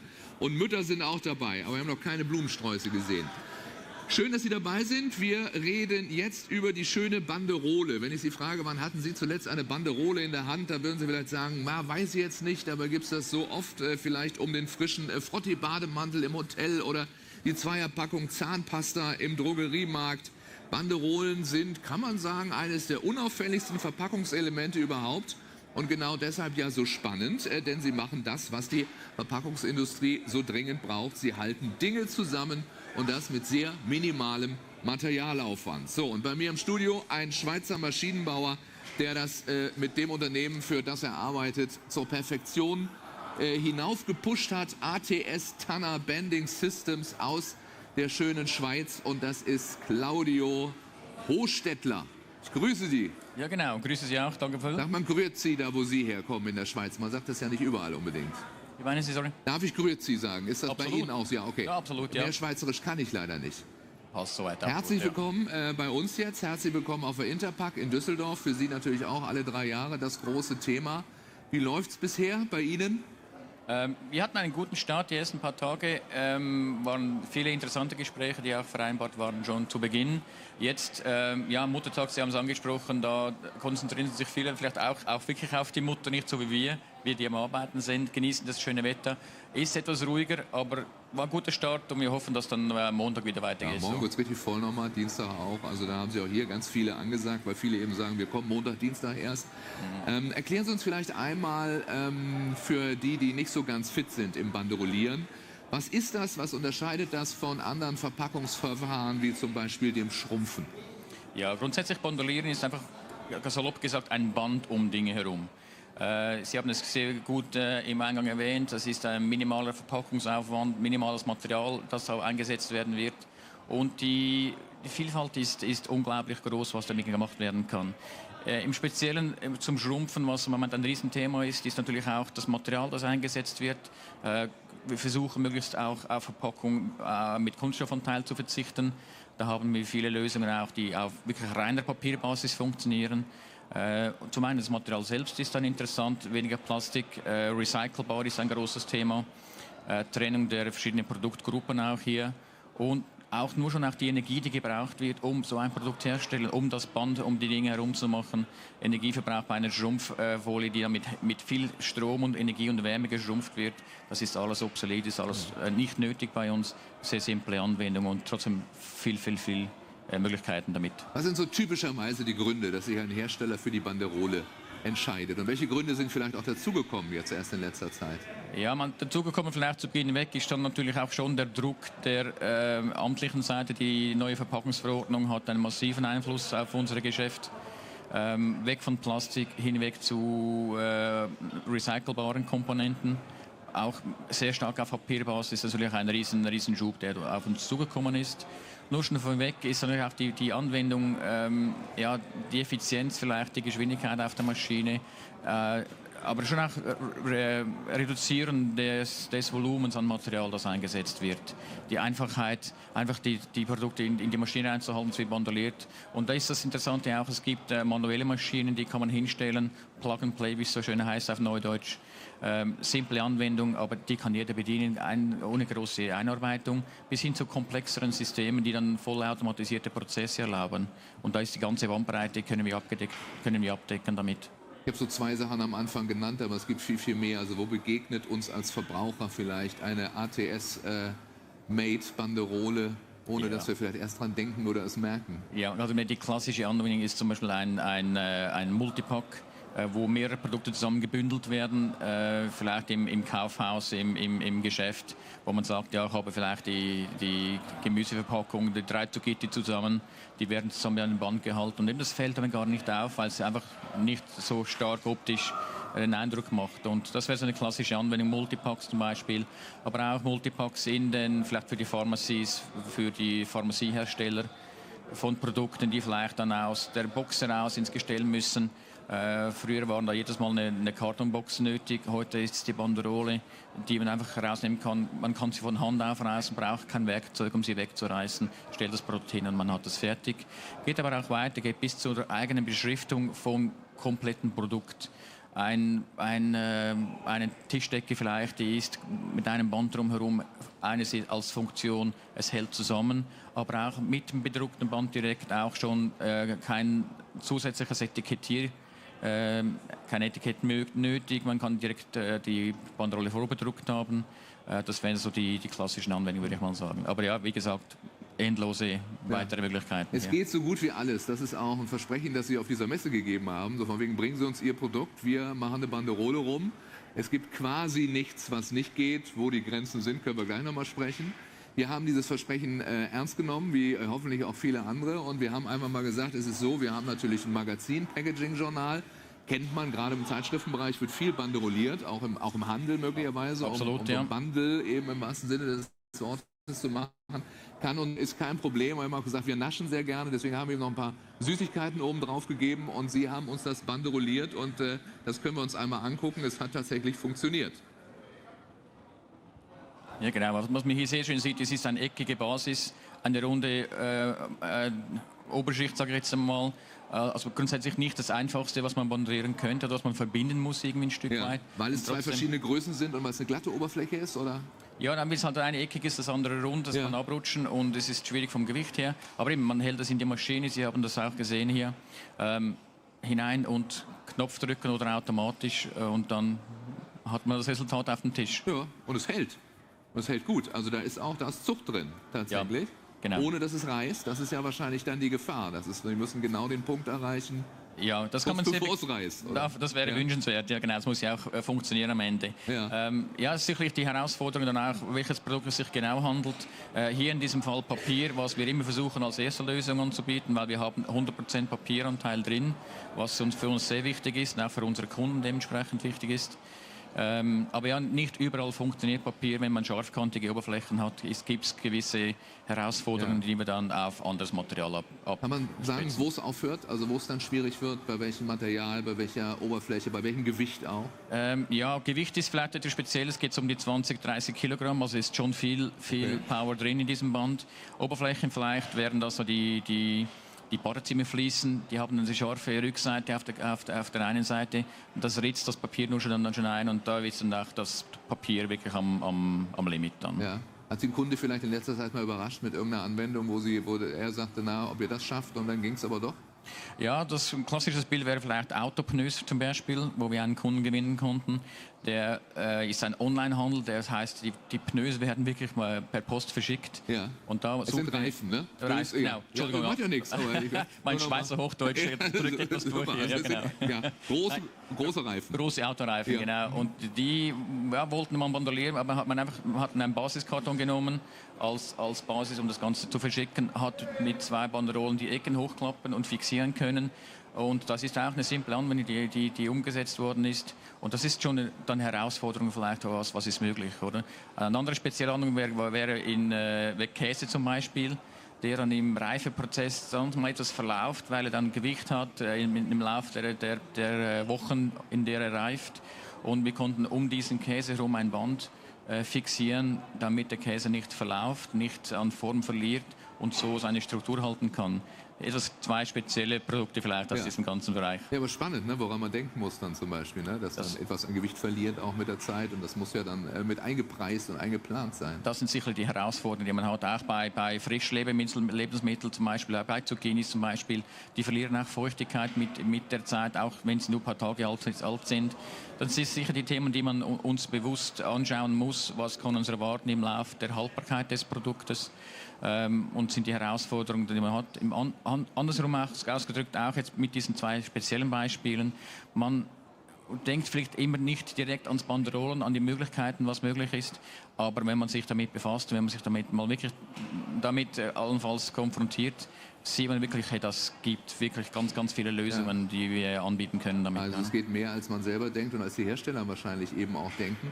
Was sind denn so Produkte, bei denen Sie vielleicht auch im Supermarkt sich oft denken, ja Mensch, warum denkt ihr nicht mehr über eine Banderole nach? Also wir sehen viel Folie natürlich noch beim Einkaufen. Sie haben die Zucchini angesprochen. Habe ich schon mal Zucchini banderoliert gesehen, vielleicht. Gehe ich davon aus, auf jeden Fall. Würde ich darauf wetten, ja. Wenn Sie da so einkaufen gehen, also sagen Sie, mein Gott, das wäre doch auch eine Möglichkeit. Ja, also was ich viel sehe, ist immer noch diese Schrumpfverpackung. Mit Früchten, mit Gemüsen, Äpfel ist ein typisches Beispiel, wo wir wirklich sagen, hey, das ist oldschool, würde ich mal etwas salopp sagen. Das kann wirklich mit der schönen Kartonschale, mit dem schönen Papierband drumherum, ist das eine natürliche, rezyklierbare Lösung, nachhaltig gelöst. Ich denke, da sollten man schon viele bei den Herstellern mal anklopfen und sagen, ich glaube, das ist ein einfacher Schritt weg vom Plastik. Und eine Banderole ist im Vergleich zur Schrumpffolie dann Einsparung von wie viel Material, kann man das so um und bei sagen? Ja, das Material vom Gewicht her ist nicht der wesentliche Teil, würde ich mal sagen. Gewichtsmäßig ist es etwa dasselbe. Der Riesenunterschied ist bei der Erzeugung der Energie, die für die Schrumpffolie gebraucht wird, dass sie schrumpft. Die Hitze, das ist ein Heißkanal mit Wärme und die muss zuerst erbracht werden von der Maschine. Und dort ist der Energieanteil, den wir einsparen können, doch über 90%. Also eine beträchtliche Leistung, die dann nicht benötigt wird mit der Banderoliermaschine dann. Nun ist Banderolieren für sich natürlich nichts Neues. Es wird aber, Sie haben es gesagt, durch die PPWR wichtiger und sicher auch noch mal populärer. Jetzt gibt es auch Papier. Wer jetzt noch eine Folienbanderole hat und eine Maschine dafür, braucht er dann eine neue fürs Papier oder lässt sich da was umrüsten? Nein, da braucht es gar nichts zu tun. Wir können mit derselben Maschine Folie einsetzen, wir können mit derselben Maschine direkt auf Papier wechseln. Das ist der einfache Wechsel. Das Einzige, was bei uns wichtig ist, wir haben ja Folien in verschiedenen Breiten. Was wir auf dem Tisch haben, ist eine 30 mm Folie. Wir gehen noch etwas kleiner, wir gehen noch deutlich größer auf 100 mm. Und die Maschine ist dann spezifisch für das eine Band. Das ist die einzige Einschränkung bei uns. Aber vom Material her, da sind sie völlig flexibel und frei. Und es sind dann, Sie haben es vorhin kurz angesprochen, es sind wirklich so eine Einzelstation, kann ich jetzt mal ein Startup und möchte damit arbeiten, dann hole ich mir das und mache das manuell und bei Ihnen gibt es dann aber auch die ganzen großen Linien. Das ist korrekt, ja, man als Einstiegsvariante ist die Standardmaschine sicherlich ausreichend, auch mal etwas Erfahrung zu sammeln, damit zu arbeiten. Und das ist in vielen Bereichen, arbeiten wir zuerst mit der Standmaschine. Und wenn dann die Sicherheit da ist und das Verständnis da ist und man sieht doch, hey, das funktioniert richtig gut, ist dann vielfach der nächste Schritt ist dann das System, das dazu passt. Wirklich vollautomatisierte Systeme und auch da wieder voll integriert in den Verpackungsprozess des einzelnen Kundens. Das ist dann vielfach der nächste logische Schritt dann, ja. Und eben von einem Unternehmen mit einer sehr großen Geschichte. Seit 90 Jahren gibt es ATS Tanner. Seit 40 Jahren, jetzt aktuell, ja. 40 Jahren, 40 Jahren 90, genau, 40 ja. ist aber auch ganz ordentlich. Hier steht es 40 Jahre, Entschuldigung, ja. Aber ist ja auch nicht schlecht. Sie sind seit 2 Jahren da? Ich bin seit 2 Jahren mit dabei, ja, genau. Was hat Sie dahin gebracht? Ja, ich habe mich vor 2 Jahren sogenannt so neu orientieren wollen und ich suchte wirklich einen Ort, wo ich meine Fähigkeiten einsetzen kann. Ich habe Maschinenbau studiert, ich habe Wirtschaft studiert und wollte wieder zurück in die Industrie. Ich wollte wirklich einen Hersteller, der wirklich was produziert, idealerweise für mich in der Schweiz, als Schweizer natürlich, und trotzdem international aktiv ist. Verkauf international ist ein Ding. Ich persönlich, ich liebe das. Ich liebe es, mit Leuten zusammen zu sein, multikulturell. Und da habe ich die perfekte Situation für mich gefunden und bin seit 2 Jahren sehr glücklich dabei und kann mich da wirklich austoben auch. Wunderbar. Das ist ein Unternehmen, das eben international aufgestellt ist. Sie sind für die internationalen Märkte zuständig. Da haben viele Unternehmen natürlich auch, wir kennen es vom deutschen Markt, auch mit der chinesischen Konkurrenz zu kämpfen, dass da irgendwas günstiger angeboten wird. Wo sind Ihre Punkte, wo Sie sagen, nee, da sind wir einfach weiterhin besser und das kommunizieren wir so auch? Ja, der Aspekt ist sicherlich auch da. Auch wir spüren diesen Einfluss. Grundsätzlich, was für uns sehr wichtig ist, auch der Nachhaltigkeitsaspekt. Die Maschinen werden in der Schweiz hergestellt.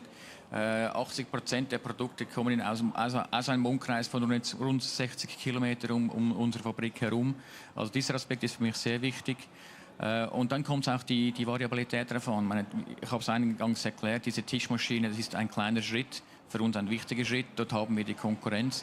Aber dann diese Variabilität im Produkt, in dem Maschinenaufbau, Setup mit den verschiedenen Varianten und dann auch bis zu diesen größeren Systemen mit dem Engineering, mit der Entwicklungsabteilung wirklich auf dem Kunden seine Bedürfnisse einzugeben, das sind wir definitiv einzigartig unterwegs und das zeichnet uns auch aus, diese Möglichkeiten dann auch anzubieten. Sie sind, wir haben es ganz kurz besprochen, eben habe ich interessiert nachgefragt, weil man natürlich da so viel hört, auch für den nordamerikanischen Markt zuständig. Auch da verkaufen Sie gut. Haben jetzt mit Zöllen zu kämpfen gehabt, die ja dann vom Gericht wieder einkassiert wurden in den USA. Gerade die Schweiz wurde da sehr böse bedacht von US-Präsident Trump nach einem denkwürdigen Telefonat mit ihrer, glaube ich, Bundespräsidentin war es. Also es heißt ja jetzt keine Zölle mehr. Wie ist da der Stand? Also was haben Sie da für Erfahrungen? Ja, man, das schon das Ding, weil wir zahlen immer aktuell noch Zölle, aber in einem deutlich kleineren Ausmaß. Ne? Ja, es war 39%, ja. Genau. Ja, das war für uns definitiv auch ein schwieriges Jahr natürlich. Wir konnten noch ein paar kleinere einzelne Maschinen konnten wir noch verkaufen, aber ja, das ist schon mit einem System, dann etwas mehrere 100.000 Franken kostet für die großen Anlagen. Ist es auch der Zoll, der darauf kommt, ist nicht unwesentlich. Und da haben viele der Kunden dann schon gedacht, ja, ich habe ein Projekt, ich weiß, du bist das ist dein Produkt, aber lassen wir mal so stehen, oder? Ja. Konnten aber glücklicherweise mit dem Wegfall der großen Zölle, konnten wir dann schon wieder etwas Boden gut machen. Die Maschinen, die Systeme, die wir dann angeboten haben, wurden dann schlussendlich trotzdem noch bestellt, halt jetzt in diesem Jahr, und sind jetzt dran, diese dann jetzt abzuarbeiten und auszuliefern. Also wir machen da wieder Boden gut. Aber ja, ist ein Knick in der Geschichte drin, auf jeden Fall. Ja. Absolut. Aber Sie sind ja nicht nur dafür zuständig, dann Gott sei Dank. Es gibt noch viele andere internationale Märkte, die Sie bearbeiten. Ja, das ist sicherlich, also das war sehr hilfreich. Wir hatten glücklicherweise letztes Jahr ein gutes Jahr in Europa auch, wo wir viele Geschäfte neu auch entwickeln konnten. Da ist der deutsche Markt sicherlich auch hervorzuheben. Wir hatten ein sehr gutes 2025 in Deutschland, spezifisch auch. Und das hat dann auch geholfen, das etwas schwierigere Jahr in den nordamerikanischen Markt etwas abzufedern. Wer jetzt über Banderolieren nachdenkt, was sind so die häufigsten Fehler, die Sie bei Kunden sehen, die vielleicht zum ersten Mal über eine Banderoliermaschine nachdenken? Das ist eine schwierige Frage, Schwierigkeiten damit. Wo könnten die Kunden das vielleicht besser machen? Ich denke, nicht im Bandolieren selbst, aber in der Bereitschaft, den Kopf aufzumachen und über verschiedene Lösungen nachzudenken. Also früher aufs Bandolieren zu wechseln, weil es gibt endlose Möglichkeiten, wie schon mehrere Mal erwähnt jetzt. Oder? Wir haben die Bandbreiten, die wir einsetzen können. Wir sind industrieunabhängig, das ist das Zweite. Aber auch das Band selbst kann, wie wir es auf dem Tisch sehen, vielleicht nicht so gut, kann vorbedruckt werden. Also wir können auch das Branding, Banding, wie es so schön heißt, also wir können auch wirklich die Markennamen aufs Papier bringen. Das sieht dann immer sehr schön aus. Die Produkte, Inhaltsstoffe können wir reintun. Aber auch das Live-Printing, wo wir sagen, ja, das Ablaufdatum oder das Produktionsdatum, die Lotnummer, die muss drauf. Und das ist die Kombination, die uns wirklich dann auch zur Verfügung steht. Und ich denke, das ist der Fehler, den viele Industrielle noch machen. Sie sind noch nicht offen genug. Weil, ich sage mal, klar, wir haben Wettbewerb, Sie haben es angesprochen, auch aus Asien. Aber ich denke, unsere Aktivität geht nicht gegen den Wettbewerb, sondern gegen die anderen Technologien, die wir versuchen zu ersetzen mit dem Band. Und Banding ist Branding. Haben Sie das schon als Markenslogan? Das ist schon definitiv in Einsatz, ja. Super. Wenn jetzt ein Markenartikler oder ein Hersteller zuguckt oder sich dieses Video auch anguckt, Sie können alle unsere Videos sich nochmal anschauen auf den Interpack- und Packaging-Journal-Kanälen. So, wer das jetzt sieht, was ist so der erste Schritt? Wenn er sagt, oh, das ist ja interessant. Was soll der jetzt morgen, Montag früh, unbedingt tun, worüber nachdenken? Und welche Fragen stellen? Ja, das Schnellste ist, in sein eigenes Produktsortiment reinschauen und sagen, hey, das könnte man bandolieren. Und man sagt, ja, ich könnte mit uns Kontakt aufnehmen, ATS Tanner aus der Schweiz. Und wir machen sehr gern auch AI-Visuals, also AI-Bilder, künstliche Intelligenz generierte Bilder. Weil dann kann der Kunde direkt sehen, wie es aussehen wird, wenn es bandoliert ist. Das ist der erste Schritt. Der zweite Schritt ist, bei einfacheren, kleineren Produkten, wir können auch die Tests anbieten. Wir lassen die Produkte zu uns kommen oder wir können mit der kleineren Maschine auch vorbeikommen, um wirklich dann Tests zu machen, zu lernen, mit dem Produkt umzugehen. Wie könnte es sein? Und dann zu definieren, was ist das Richtige, welches ist das richtige Material, welches ist das richtige Bandbreite und so.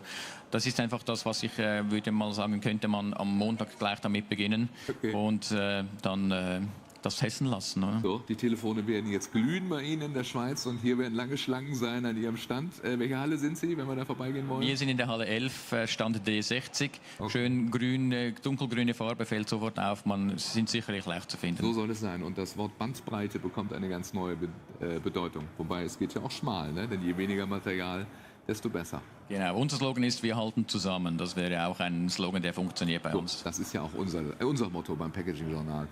Ganz herzlichen Dank. Gute Geschäfte auf der Interpack. Das war sozusagen am laufenden Band. Das war eine bekannte Fernsehshow bei uns in Deutschland. Wobei die lief, glaube ich, auch in der Schweiz früher. Aber da sind Sie noch zu jung für. Sehr lange her.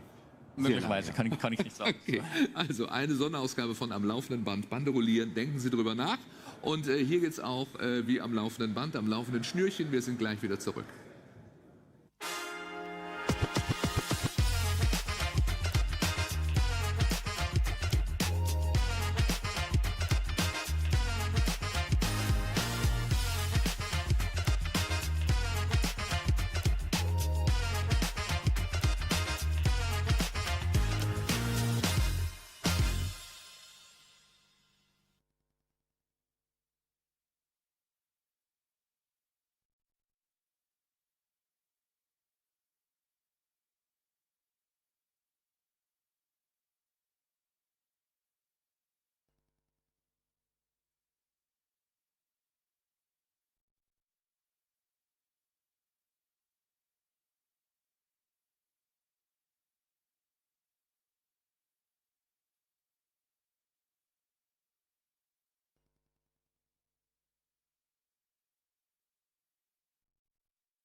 So, hallo, da sind wir wieder. Interpack TV Live hier in unserem gläsernen Studio. Aquarium wurde hier eben schon gesagt. Ein kleines Bitte nicht füttern Schild machen wir vielleicht noch dran. Nein, es ist wunderschön, die Leute kommen hier vorbei. Ein toller erster Messetag. Draußen scheint die Sonne und drinnen werden die Abschlüsse ja nur so gemacht wie nichts Gutes. Das ist Interpack. 3 Jahre haben wir drauf gewartet und wie toll, dass wir hier sein können und wie schön, dass Sie wieder mit dabei sind. In den nächsten Minuten geht es um eine Frage, die in dieser Branche eigentlich an jedem, ja, ich sag mal, Maschinenstand gestellt wird, ohne dass sie vielleicht erstmal laut ausgesprochen werden muss, nämlich wer macht was mit wem, um es vielleicht mal so zusammenzufassen. Also wer baut die Anlage, wer liefert die Steuerung, wer trägt am Ende mit, wenn dann vielleicht was schief geht, was man da nicht hoffen möchte. Verpackungslinien, das ist klar, das sind keine Solo-Projekte mehr, das sind Partnerschaften. Und genau über eine solche Partnerschaft möchten wir sprechen mit Partnern, Partnerinnen, Partnern im beruflichen Sinne wohlgemerkt. Und Sie sehen es vielleicht, wir haben dieses Studio für 2 Gäste eigentlich nur, plus Moderator ausgelegt. Aber jetzt bin ich auf dem Besucherhocker und das ist auch schön. Sie sitzen alle bequem. Ich darf Ihnen vorstellen, Jessica Bethune von Schneider Electric. Wie schön, dass Sie da sind. Ja, vielen Dank. Und zwar sind Sie Vice President Industrial and Process Automation für die Dachregion. Das ist so eine Visitenkarte. Tatsächlich. Wie gut, dass die digital sind inzwischen. Dann ist bei uns Dr. Egbert Röhm, der CEO von Teegarten Packtec. Herzlich willkommen. Und Professor Dr. Matthias Niemeyer von Uhlmann. Ja, schön, dass hallo. wir uns wiedersehen. Toll, dass Sie hier sind. Gerne. Wie ist die Interpack bisher für Sie? Super erster Tag, guter Auftakt, viel Freude am Stand. Das ist immer wichtig, dass die Vibes stimmen, dass letztendlich auch die eigenen Leute Lust haben auf die Messe und die ist mit Sicherheit geweckt gewesen im Vorfeld. Tolles Equipment, ein paar Weltneuheiten, die wir auf der Messe vorstellen und darum ist viel Freude da. Kunden geben gutes Feedback, also super Start in die Messe. Dann soll es so bleiben. Sie geht ja nur noch 6,5 Tage, ist ja schon fast wieder vorbei. Dr. Röhm, Sie haben eben genickt, für Sie auch bisher ein guter erster Eindruck der Interpack. Das ist so ein Familientreffen. Man trifft die eigenen Vertreter, man trifft die eigenen Kunden, die man schon viele Jahre kennt und die kommen alle mit einem Lächeln. Das heißt, dass wir viele Jahre lang einen guten Job gemacht haben und den machen wir auch weiter. Das ist schön. Und ich habe, weil ich gerade gesagt habe, Abschlüsse, Sie haben gerade gesagt, seit 20 Jahren ist das nicht mehr so. So früher war das so, man hat auf die Messe gewartet, ne, und dann wurden die Verträge gemacht. Heute werden die über das ganze Jahr im Bestfall gemacht. Also es ist das Familientreffen, es ist das... Auf der Messe gibt es kaum ein Projekt, das wir vorher nicht gekannt hätten. Ja. Ob man auf der Messe dann den Handschlag gibt oder die Unterschrift macht, ist ja eher zweitrangig, aber das sind keine Dinge, die wir nicht vorher kannten. Das ist nur noch ganz selten geworden. Handschlag ist aber eigentlich ein gutes Thema dann, ne? Für den Handschlag zwischen Ihnen und mit Schneider Electric. Frau Bethune, Schneider Electric globales Schwergewicht in Sachen Industrieautomation, das wissen wir alle. Was macht die jetzt Verpackungsindustrie speziell für Sie zu einem ja strategischen Markt? Es ist ein extrem innovativer Markt, sehr viel Kreativität und natürlich Maschinenbau ist ja auch Kern der deutschen Industrie. Und ich würde auch sagen, Rückgrat der deutschen Industrie. Das heißt, hier ist es, glaube ich, wie Sie sagten, ein Familientreffen durchaus, aber eben auch ein Zentrum für Innovation, für Entwicklung, für Technologien der Zukunft auch. Die entstehen durch das Ökosystem, durch die Partnerschaften. Deswegen ist es immer wieder spannend zu sehen, wenn dann auch man durch die Hallen geht, was die einzelnen Unternehmen machen, aber dann die Magie tatsächlich in der Zusammenarbeit, in der Partnerschaft entsteht. Bevor wir das gleich nochmal vertiefen, nur um es mal ganz allgemein klar zu machen, was ist Ihre Rolle jetzt? Wenn wir jetzt diese beiden Herren, diese beiden großen Player sehen, was ist Ihre Rolle? Ganz persönlich bin ich die Geschäftsführerin für den Industriebereich bei Schneider Electric in Deutschland, Österreich und Schweiz. Und damit bin ich Zulieferin tatsächlich für die beiden Unternehmen, für die beiden Herren. Das heißt, unser Automatisierungsportfolio, unsere Technologie, sowohl Hardware als auch Software, sind Bestandteile der Maschinen und der Linien, die die beiden Herren hier mit ihren Unternehmen bauen. Dann Teegarten Packtec. Alle kennen natürlich Teegarten Packtec, aber vielleicht der eine oder andere auch nicht. Was machen Sie? Alle in der Branche kennen uns, außerhalb der Branche kennt uns niemand. Wir sind so ein Hidden Champion.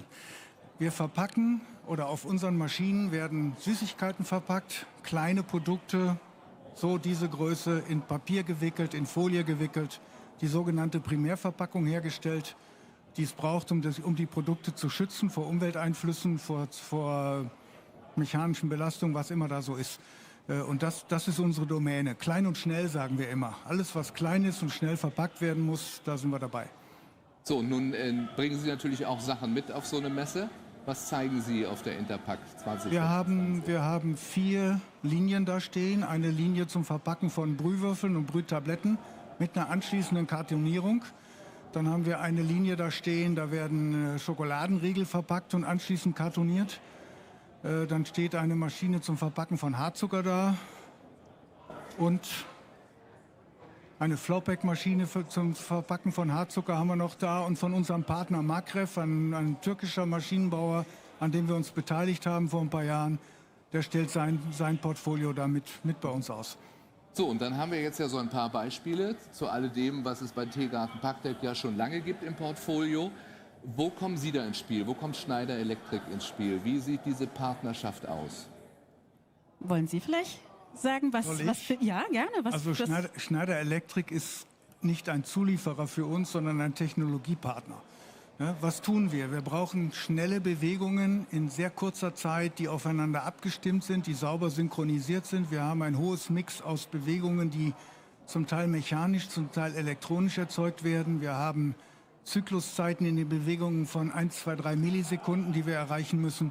Und dazu braucht es eine Plattform, die das kann, die also Servoantriebe mit sich bringt und dazu das ganze Paket, was dahinter noch gehört, also eine PLC hat, ein Bussystem hat, um ein Miteinander vieler Dinge, die aufeinander abgestimmt ablaufen, organisieren zu können. Und das ist dann eben diese Steuerungsplattform, Modicon M660. Genau, also wir sprechen hier von den... Das ist die neueste. Das ist die neueste, genau. Von den integrierten Motion-Systemen, Modicon M660. Da geht es tatsächlich einfach um höhere Flexibilität, höhere Präzision, höhere Effizienz in der Planung der Maschine, in der Planung der Linien. Technologiepartner ist, glaube ich, genau der richtige Begriff, da es uns eben darum geht, die Unternehmen, die Maschinenhersteller eben entsprechend in die Lage zu versetzen, Engineering, also Planungskosten zu reduzieren, die Maschinen so schnell wie möglich auf den Markt zu bringen, aber eben gleichzeitig auch immer wieder die Entwicklung weiterzutreiben. Software-definierte Automatisierung ist für uns hier das große Thema. Das heißt, über den EcoStruxure Machine Expert, den digitalen Zwilling der Maschine, aber auch Automation Expert, die reibungslose Interaktion zwischen Maschine und Linie zu ermöglichen. Und das ist immer in der Partnerschaft eine Weiterentwicklung, so wie es einerseits die Unternehmen, aber vor allem auch ihre Endkunden und Märkte eben auch brauchen. Ja, weil man ja auch voneinander gegenseitig lernt, oder? Also in dieser Entwicklung in der Partnerschaft ja sehr so miteinander zusammenarbeitet. So würde ich es mir jetzt mal als Laie von außen vorstellen, wo man sagt, pass mal, ich brauche das, oder Sie sagen, hast du mal darüber nachgedacht? Wir können ganz viele Vermutungen anstellen, aber besser ist es ja zu fragen und dann das zu entwickeln, was auch wirklich gebraucht wird. Genau. Und das ist im Pharmabereich dann, wir sind bei Uhlmann, genauso wichtig und genauso gut? Richtig. Das heißt, ohne diese Partnerschaft könnten wir nicht das machen, was wir tun. Wir haben hochtransiente Prozesse, extrem schnelle Prozesse. Kunden erwarten von uns maximale Leistungen, hohe Effizienzen und das kann man nicht alleine, sondern man braucht einen Partner und vielleicht kein unerheblicher Aspekt, wenn man mal denkt, Schneider, ein 40 Milliarden Unternehmen, also durchaus auf erste Sicht eine ungleiche Partnerschaft. Wir mit einer halben Milliarde Umsatz, also der Faktor 80 dazwischen. Aber, und das kennzeichnet diese Partnerschaft, dass die Größe keinen Unterschied macht, sondern dass wir extrem erfolgreich schon über sehr lange Zeit zusammenarbeiten. Ich habe mal nachgeschaut, wir haben im Ende letzten Jahres die Perlene Hochzeit gefeiert. Das heißt, 1.12.95 haben wir die erste PMC2 noch von Elau damals. Das PMC steht für Perlene Hochzeit. Ja, das war, glaube ich, nicht der Ursprung der Gedanke bei dem, was man damals entwickelt hat. Aber letztendlich waren diese Komponenten damals die einzigen, die unsere Anforderungen erfüllen konnten. Und das ist wie eine Perle, die reift über die Zeit und letztendlich ist es eine Preziose, die man pflegen muss. Und das tun wir gemeinsam und wenn man über Hochzeit spricht, dann spricht man über Ehe und da gibt es auch herausfordernde Zeiten und das kennzeichnet auch diese Partnerschaft 21, 22, Lieferkettenkrise. Schwierige Zeiten für uns alle. Ohne Halbleiter gibt es halt keine Komponenten von Schneider und ohne die Komponenten können wir keine Maschinen ausliefern. Und wir haben über diese schwierige Zeit sehr viel enger zusammengefunden und arbeiten heute mit viel mehr Weitsicht. Das heißt, um resilient zu sein, um resilient gegen solche Krisen, wie wir sie gerade sehen, zu sein und in extremer enger Abstimmung mit Schneider sicherzustellen, dass wir auch weiter liefern können. Business Continuity ist der wesentliche Schlagbegriff hier. Das heißt, wenn etwas passiert im Weltgeschehen und davon ist man heute ja definitiv nicht mehr befreit, dann müssen wir sicherstellen, dass wir noch einen möglichst langen Zeitraum unsere Kunden mit unseren tollen Lösungen letztendlich beliefern und begeistern können. Also Resilienz ein ganz, ganz wichtiger Punkt, aber ja gewisserweise sicher auch Wettbewerbsfähigkeit, oder? Also die Märkte haben sich ja auch verändert, Sie alle haben aber auch mit Wettbewerbern aus dem asiatischen Markt ja ganz anders zu tun. Also ist ja durch so eine Partnerschaft das Made in Germany nochmal anders und nochmal besser im Wettbewerb herauszuheben?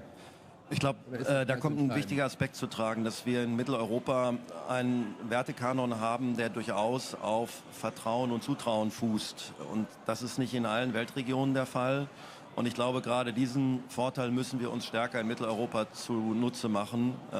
Und darum funktioniert das auch. Das heißt, man vertraut sich gegenseitig, man traut dem anderen zu, dass er etwas erbringt, Leistung erbringt, eine Weiterentwicklung erbringt, die einen dann wieder Vorteile gibt, um letztendlich die Maschine zum Kunden zu bringen, sie zu verkaufen und am Ende ist es für beide eine positive Entwicklung. Und vielleicht das Thema noch mal ein bisschen weiterziehend.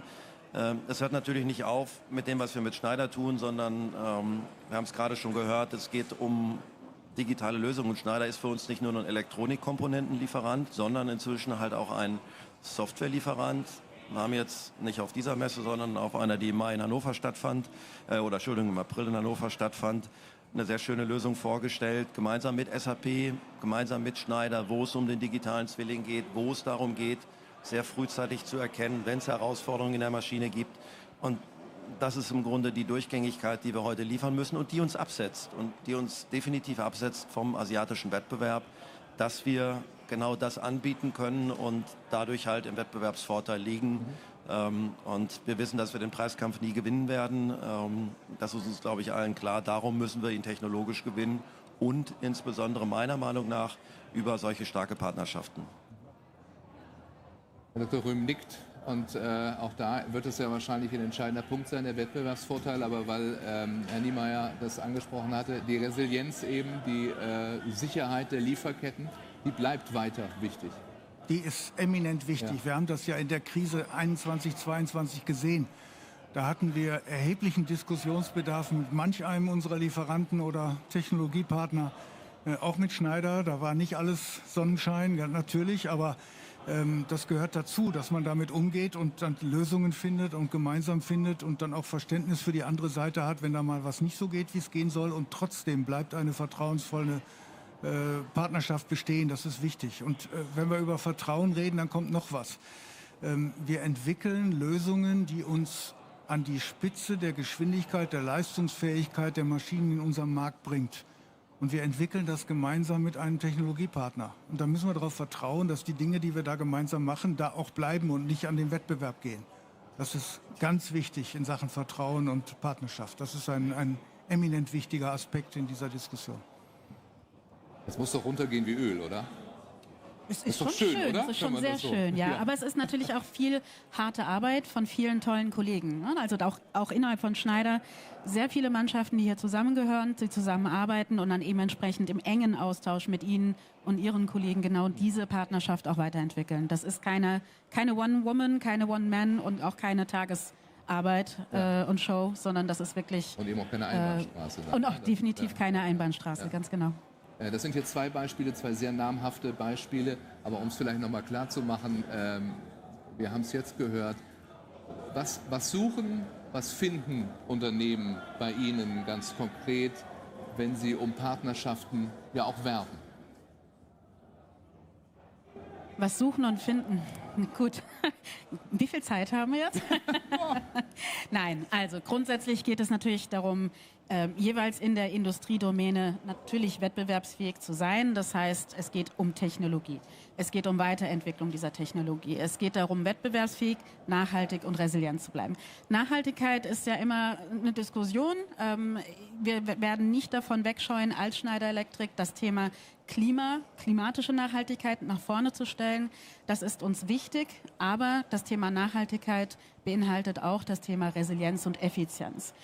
Ich glaube, gerade wieder in der geopolitischen Lage sehen wir Lieferketten, Zugänge zu bestimmten Märkten etc. Da müssen wir immer wieder sicherstellen, dass wir dennoch, egal was um uns herum passiert, lokal, effizient und erfolgreich arbeiten können. Das heißt, was finden Partner oder Kunden bei uns? Das eine ist natürlich Technologie. Ob das jetzt die Hardware ist, ob das die Software ist, ob es die Verbindung dessen ist, aber eben genau das, worum es gerade ging. Das heißt, verlässlichen Technologiepartner, aber auch Zulieferer. Ich scheue vor dem Wort nicht zurück. Die gerade in Zeiten, wenn es schwierig ist, eng im Austausch stehen. Das heißt, wir schauen auch jetzt wieder, wie sieht die geopolitische Lage aus, wie sehen die klassischen Lagerbestände bei unseren Kunden aus, wie sehen unsere Lagerbestände aus und dann im engen Austausch sicherstellen, dass diese Lieferketten auch sichergestellt werden. Ja. Darüber hinaus aber natürlich dann auch die ständige Weiterentwicklung der vorhandenen Produkte, Automatisierungstechnologie, Robotik, alles, was dazugehört, um dann in der Verpackungsindustrie, im Maschinenbau auch erfolgreich arbeiten zu können. Und im Rahmen einer solchen Partnerschaft trifft man sich dann auch mal hier auf der Sitzgruppe bei der Interpack und tauscht sich aus und sagt sich gegenseitig, dass alles gut läuft und das ist doch wunderbar. Was wollen wir mehr? Wollen wir eine kleine Schlussrunde machen? So vielleicht ein Satz. Was ist vielleicht ein bisschen zu früh, weil sie gerade erst angefangen hat, dann ist es eher der Wunsch. Was nehmen Sie, Herr Niemeyer, möchten Sie gerne mitnehmen von dieser Interpack? Ein, zwei Sätze. Exzellente Kundengespräche und darüber hinaus Anregungen für die Produkte von morgen. Das heißt, dass unsere Kunden uns das Feedback geben, das wir brauchen als Anregung und Triebfeder für neue Innovationen. Herr Röhm.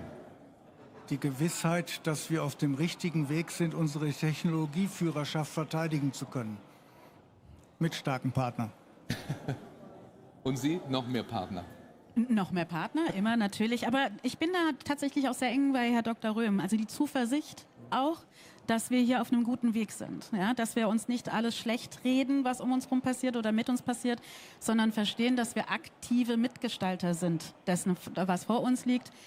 Und immer, wenn ich eben so eine Industrie zusammenkommen sehe und die Gespräche höre, die hier stattfinden, gehe ich mit sehr, sehr viel Zuversicht tatsächlich wieder nach Hause.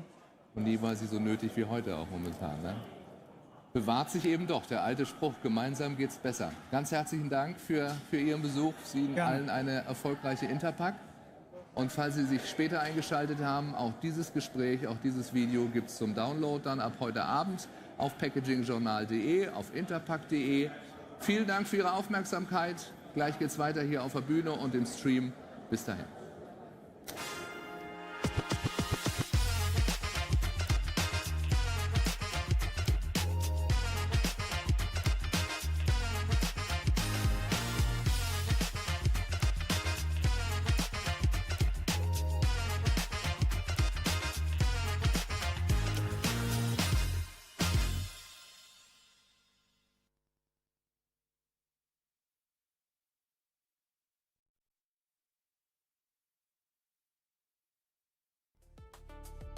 Making the invisible visible. Detecting defects and foreign objects even where it was previously impossible. Making more informed decisions about what is good or bad. And removing only what really needs to go. With deep learning capable Hoift Reflex AI technology for smarter analysis of X-ray and camera images, there's simply more to it now. It detects foreign objects even in highly structured and heterogeneous products. For example, in pickles, muesli or pasta, and distinguishes critical from non-critical items. This increases the sensitivity and accuracy of the challenging glass-in-glass detection during pulsed X-ray inspection of filled food jars with the Hoift Examiner 2 XAC. The Hoist Examiner 2 XS also achieves full detection reliability in the tightest of spaces, with a significantly reduced false rejection rate, ideal, among other things, for foreign object detection in filled cans. Using deep learning AI, the Hoist Reflex AI camera reliably verifies best before dates, even when they are misaligned, distorted, smudged, or blurred.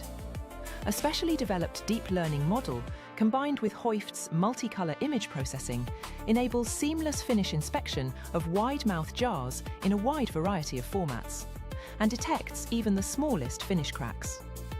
PackCheck technology detects the smallest leaks in beverage cartons and other composite packaging. From production data acquisition, line analysis, and product and recipe management, to end-to-end track and trace, Hoist's latest IT tools ensure maximum efficiency, transparency, and traceability throughout the entire filling and packaging process. The result? More competent decisions, maximum consumer and brand protection, and significantly less packaging and food waste. Experience these technologies live at Interpack 2026, booth A45, Hall 13. May 7th to 13, 2026, Messe Düsseldorf. Hoist Reflex AI. Look deeper, see more, assess better.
Welcome back to Interpack TV Day 3 here in Düsseldorf, where the global packaging industry comes together to explore what's next. That's the only claim, but that's what's going to be today our program, of course, with a lot of interesting topics. So you're very welcome to join us. I'm Matthias and today we are diving into trends, technologies and innovations that are redefining how we package, process and think about products. And talking about innovations, of course, we have to talk about sealed air. So I'm very delighted to welcome Mr. Glenn Kirkpatrick from Sealed Air. Thank you very much for having us. Thank you for joining us today. So first of all, I would like to know, Interpack, of course, is the world's leading packaging trade fair, as we all know here. But what are the key challenges food producers and retailers are currently facing? What do you mean? A lot of what we hear in the market today is obviously geopolitical. There's a lot of strain cost. We talk a lot now about cost. We talk about fuel. We talk about plastics. That hits us big. We're trying to absorb a lot of the cost, you know, but there's obviously strain between producers and retail.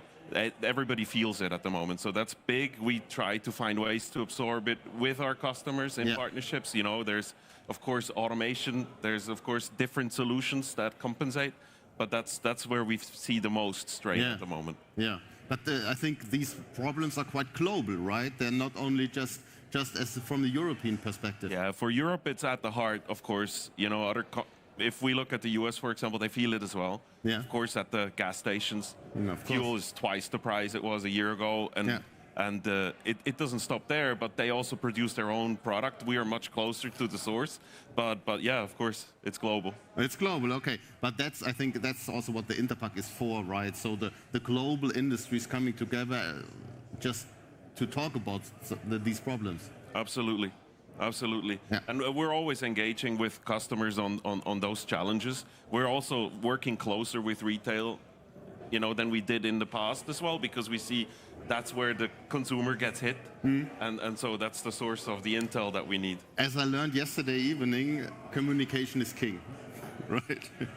So let's talk about the Sealed Air's presence at Interpack this year. It's built around the idea of performance meeting responsibilities, a strong topic.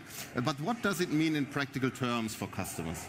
So something that is deep in people's minds is that when you want to be more sustainable, you give up something else, right? And so as we are going through the journey to develop towards PPWR, towards, you know, stronger EPR implementation, we found that it doesn't have to be that way.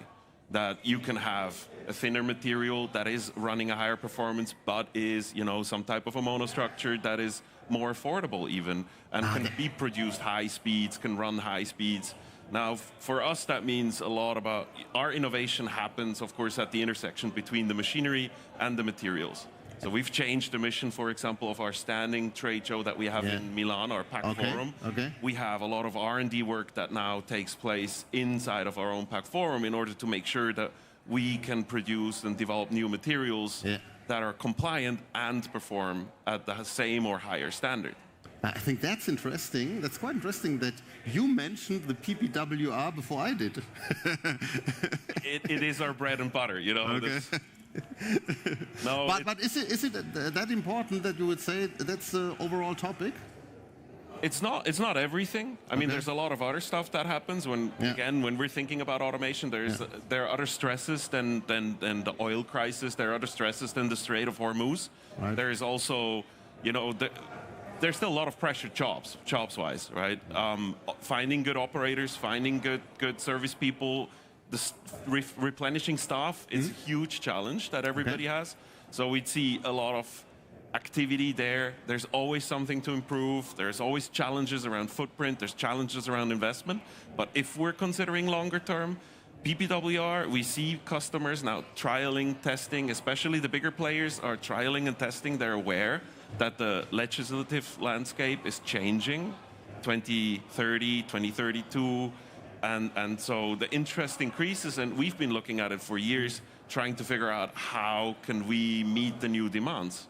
Okay, but would you say that, just in general, the solutions are ready?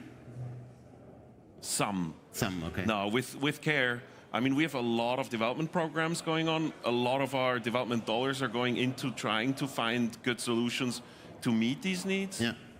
If we look across the industry, we'd say not just us, but our partners, competitors, everybody is working in this space. Yeah. But ready would be a strong word at this point. Okay, I see. Interpack, of course, is traditionally driven by equipment and automation. It's always been. But where do you see the biggest opportunities today for food producers to improve efficiency and reduce costs, so the both? Maybe. So I spend a lot of my time in the industrial space. Oh. So thinking about the bigger pieces, right? Yeah. The bigger products. Okay. There we have a lot of success, or had a lot of successes with customer in the recent years to automate in the loading spaces, right? Everything before, because downstream is well automated at this point. Everything that goes into a square box is easy to handle, but the products with high variability, so if you take apart a carcass, if you have beef, cattle production, like these types of things. Okay. I mean, cheese, especially in Germany, is highly automated, right? Because it has to be efficient. There was a lot of pressure on cost, considering salaries, the Western world in general. Yeah. But now there's a lot of pressure as well on the beef side. But the animal has different sizes. You know, it comes in different shapes and sizes all the time. Of course. So that's a huge challenge in terms of automating it. And we've seen a lot of opportunity to switch from something that's often done by people, loading processes, manual loading processes, to move to our Flowback platform, for example, where we see it often implies that customers have to invest into a footprint change, which is a long-term investment. It's a hard challenge to overcome, but we have a service that we offer from our system and integration teams. Yeah. They help customers to redesign their floor in order to make that viable. So that's something that we've had a lot of success with. So they just try to redefine, but not the whole system? No, it's very specific areas. Okay. Because we felt years ago, we switched CEOs, we had a new guy coming in with a lot of vision around lights out operations. And in reality, there's a lot of downfalls in automating. And most customers struggle to adopt large-scale automation in one go because it carries so much risk. Yeah. So the standard procedure is you take a slice, you take a part of the operation, and you automate that part. Okay. And when that works well, you move to the next part. Okay. So that's what we also accommodate, with the customers to look at, okay, where's the bottleneck? Where's the weakest link? Where's the best opportunity to gain short-term and long-term as well? Okay. Interesting. We never thought about it. Okay, great. Can you give an example, at least you did, of how system integration and automation delivers measurable benefits in real operation? If there's something, an example. So when we try to build the cases with customers, we look at TOPACO, right? The total packaging cost, we call it. So we look at the operation and say, okay, what does the scenario look like if we implement X, Y, or Z in your operation? And then we show just the cost side. But usually the cost side is not the only thing driving the decision. There's a lot of other elements in there too. So there's, for example? Well, taking care of your operators as well. So there's an ergonomic argument. A lot of countries have a lot of increasing safety requirements and increasing ergonomic requirements, because one of the it's the cost downstream that often gets ignored a little bit. On the obvious side, it's if you work in again, take the beef environment. If you work in these types of processors, it's hard labor, right? And anything that a company can do to make it easier on the back for their employees, to make their job more ergonomic, is going to be a long-term gain, because there's going to be health costs and detriment to the people's health over time. Of course. And so these things are also big drivers. It's not just the cost or the investment or the money saved somewhere or the amount of products. But the holistic picture is what we really try to focus on. That's what I try to look for, the holistic picture. That's the word I was looking for. Great, of course. But how important is the alignment between packaging materials? I know you're not from the material side, and equipment when implementing automated system, right? You need this connection. It's absolutely key. It's absolutely key. So that's where, between us and our partners, our friends in the industry, we feel that we have a unique position, especially in that space, because we carry a lot of that application knowledge that is the cross-section between the machinery and the product and the materials. So making it actually work with each other, and that doesn't mean it has to be only our machine that makes it work. There's no exclusivity in it. Okay. We feel the value comes from being with our customers through the journey from the start to the finish. It's not we bring a product and we leave it there. It's we are taking the journey with our customers for the next decades. No, okay. And that's the application promise, right? To make sure that, because conditions change, products change, operators change, you know, and we are still there to help and make it work, and especially around that intersection you mentioned. Yes. Yes, but talking about decades and also about the PPWR, retailers across Europe are reassessing their packaging strategy. But how does your company, how does CLS support them, or how can you support them when their packaging strategies, when they are maybe just more perfection in, to bring more perfection in that? That's a very hard question to answer. We are trying to predict as well what the market could be doing. Okay. And it's as Mike Tyson once said, everybody has a plan until they get punched in the mouth. So some of our assumptions are turning out to be quite true, some are less so. But we have to be flexible. We have to see which packaging format is the one that can have better outcomes, package the product better than others.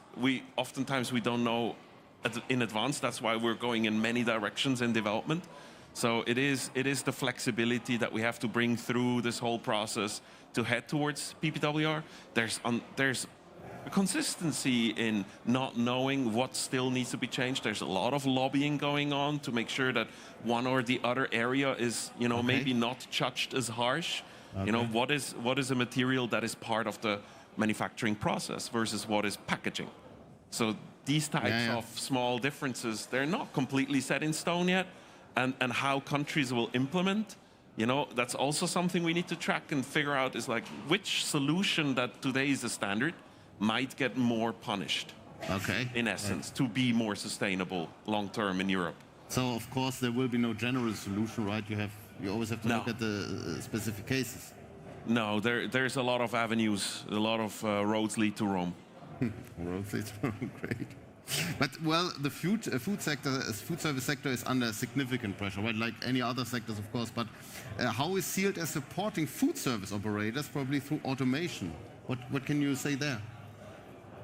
So from an industrial packaging standpoint, we do a lot of work with in the food service spaces when it's about bulk, when it's about mother bag style packaging, multiple products in one pack. But especially here at the Interpack, we're exhibiting our vertical packaging, our pouch packaging. It's a liquid packaging system that we sell also as a two-part fill system. So that's something we do in the food services space. So that's big for us, working with the big QCRs, you know, we're trying to work with companies like McDonald's and so on, where it's key to have solutions that also reduce old formats when you're looking at buckets being used to transport, where you have a huge amount of plastic waste, where there's flexible solutions that are like an immediate improvement to that. Yeah. But what are the reactions of the visitors, probably, when I go to your booth? What do you say? What are the reactions you get? I haven't been at our booth yet. No worries. It's my first day today. Okay, no worries. So I'm really looking forward to see how people react, how our customers react. I've read a couple of the notes from the team. So it's apparently been quite positive and, you know, informative. It's been a long time since we have exhibited actively at Interpack. Oh, really? It's been a long time. So we're really excited to engage with the people that show up and visit us in Hall 12. Yes, of course, it's worth a visit, of course. Everybody's welcome? Absolutely. You will be there the whole time? Or No. We have a standing staff at the booth, representing multiple languages, of course. So making sure that we can catch everybody that wants to show up and has a bunch of questions for us. Yes. We hope in the next years we're going to have even bigger booths with more products that we can showcase live. So that's something we're looking forward to be back at Interpack whenever we can. Yeah, very happy that you're back. Otherwise, you wouldn't. Oh, we are sit too. Here. We're excited that we can be back here as well. Yeah. Okay, so everybody's welcome at the booth of Sealed Air in Hall 10? Or? We're in 12. 12, okay, great. That's in B71, I'm being told. Okay, yes. great. Thank great. you. But we are at day 3, so it's still plenty of time to visit Sealed Air. And I say thank you very much. Well, I appreciate it. Thank you very much for having us. And please check in with us in Hall 12. Thank you. Thank you very much, Glenn Kirkpatrick. Thank you. And of course, thank you for joining us, for watching this Interpack TV from Düsseldorf. And we'll be back at 11 o'clock with Dr. David Strack and Susie, which is going to be the PPWR check. I'm very excited about that. Thank you once again, and see you. Bye-bye.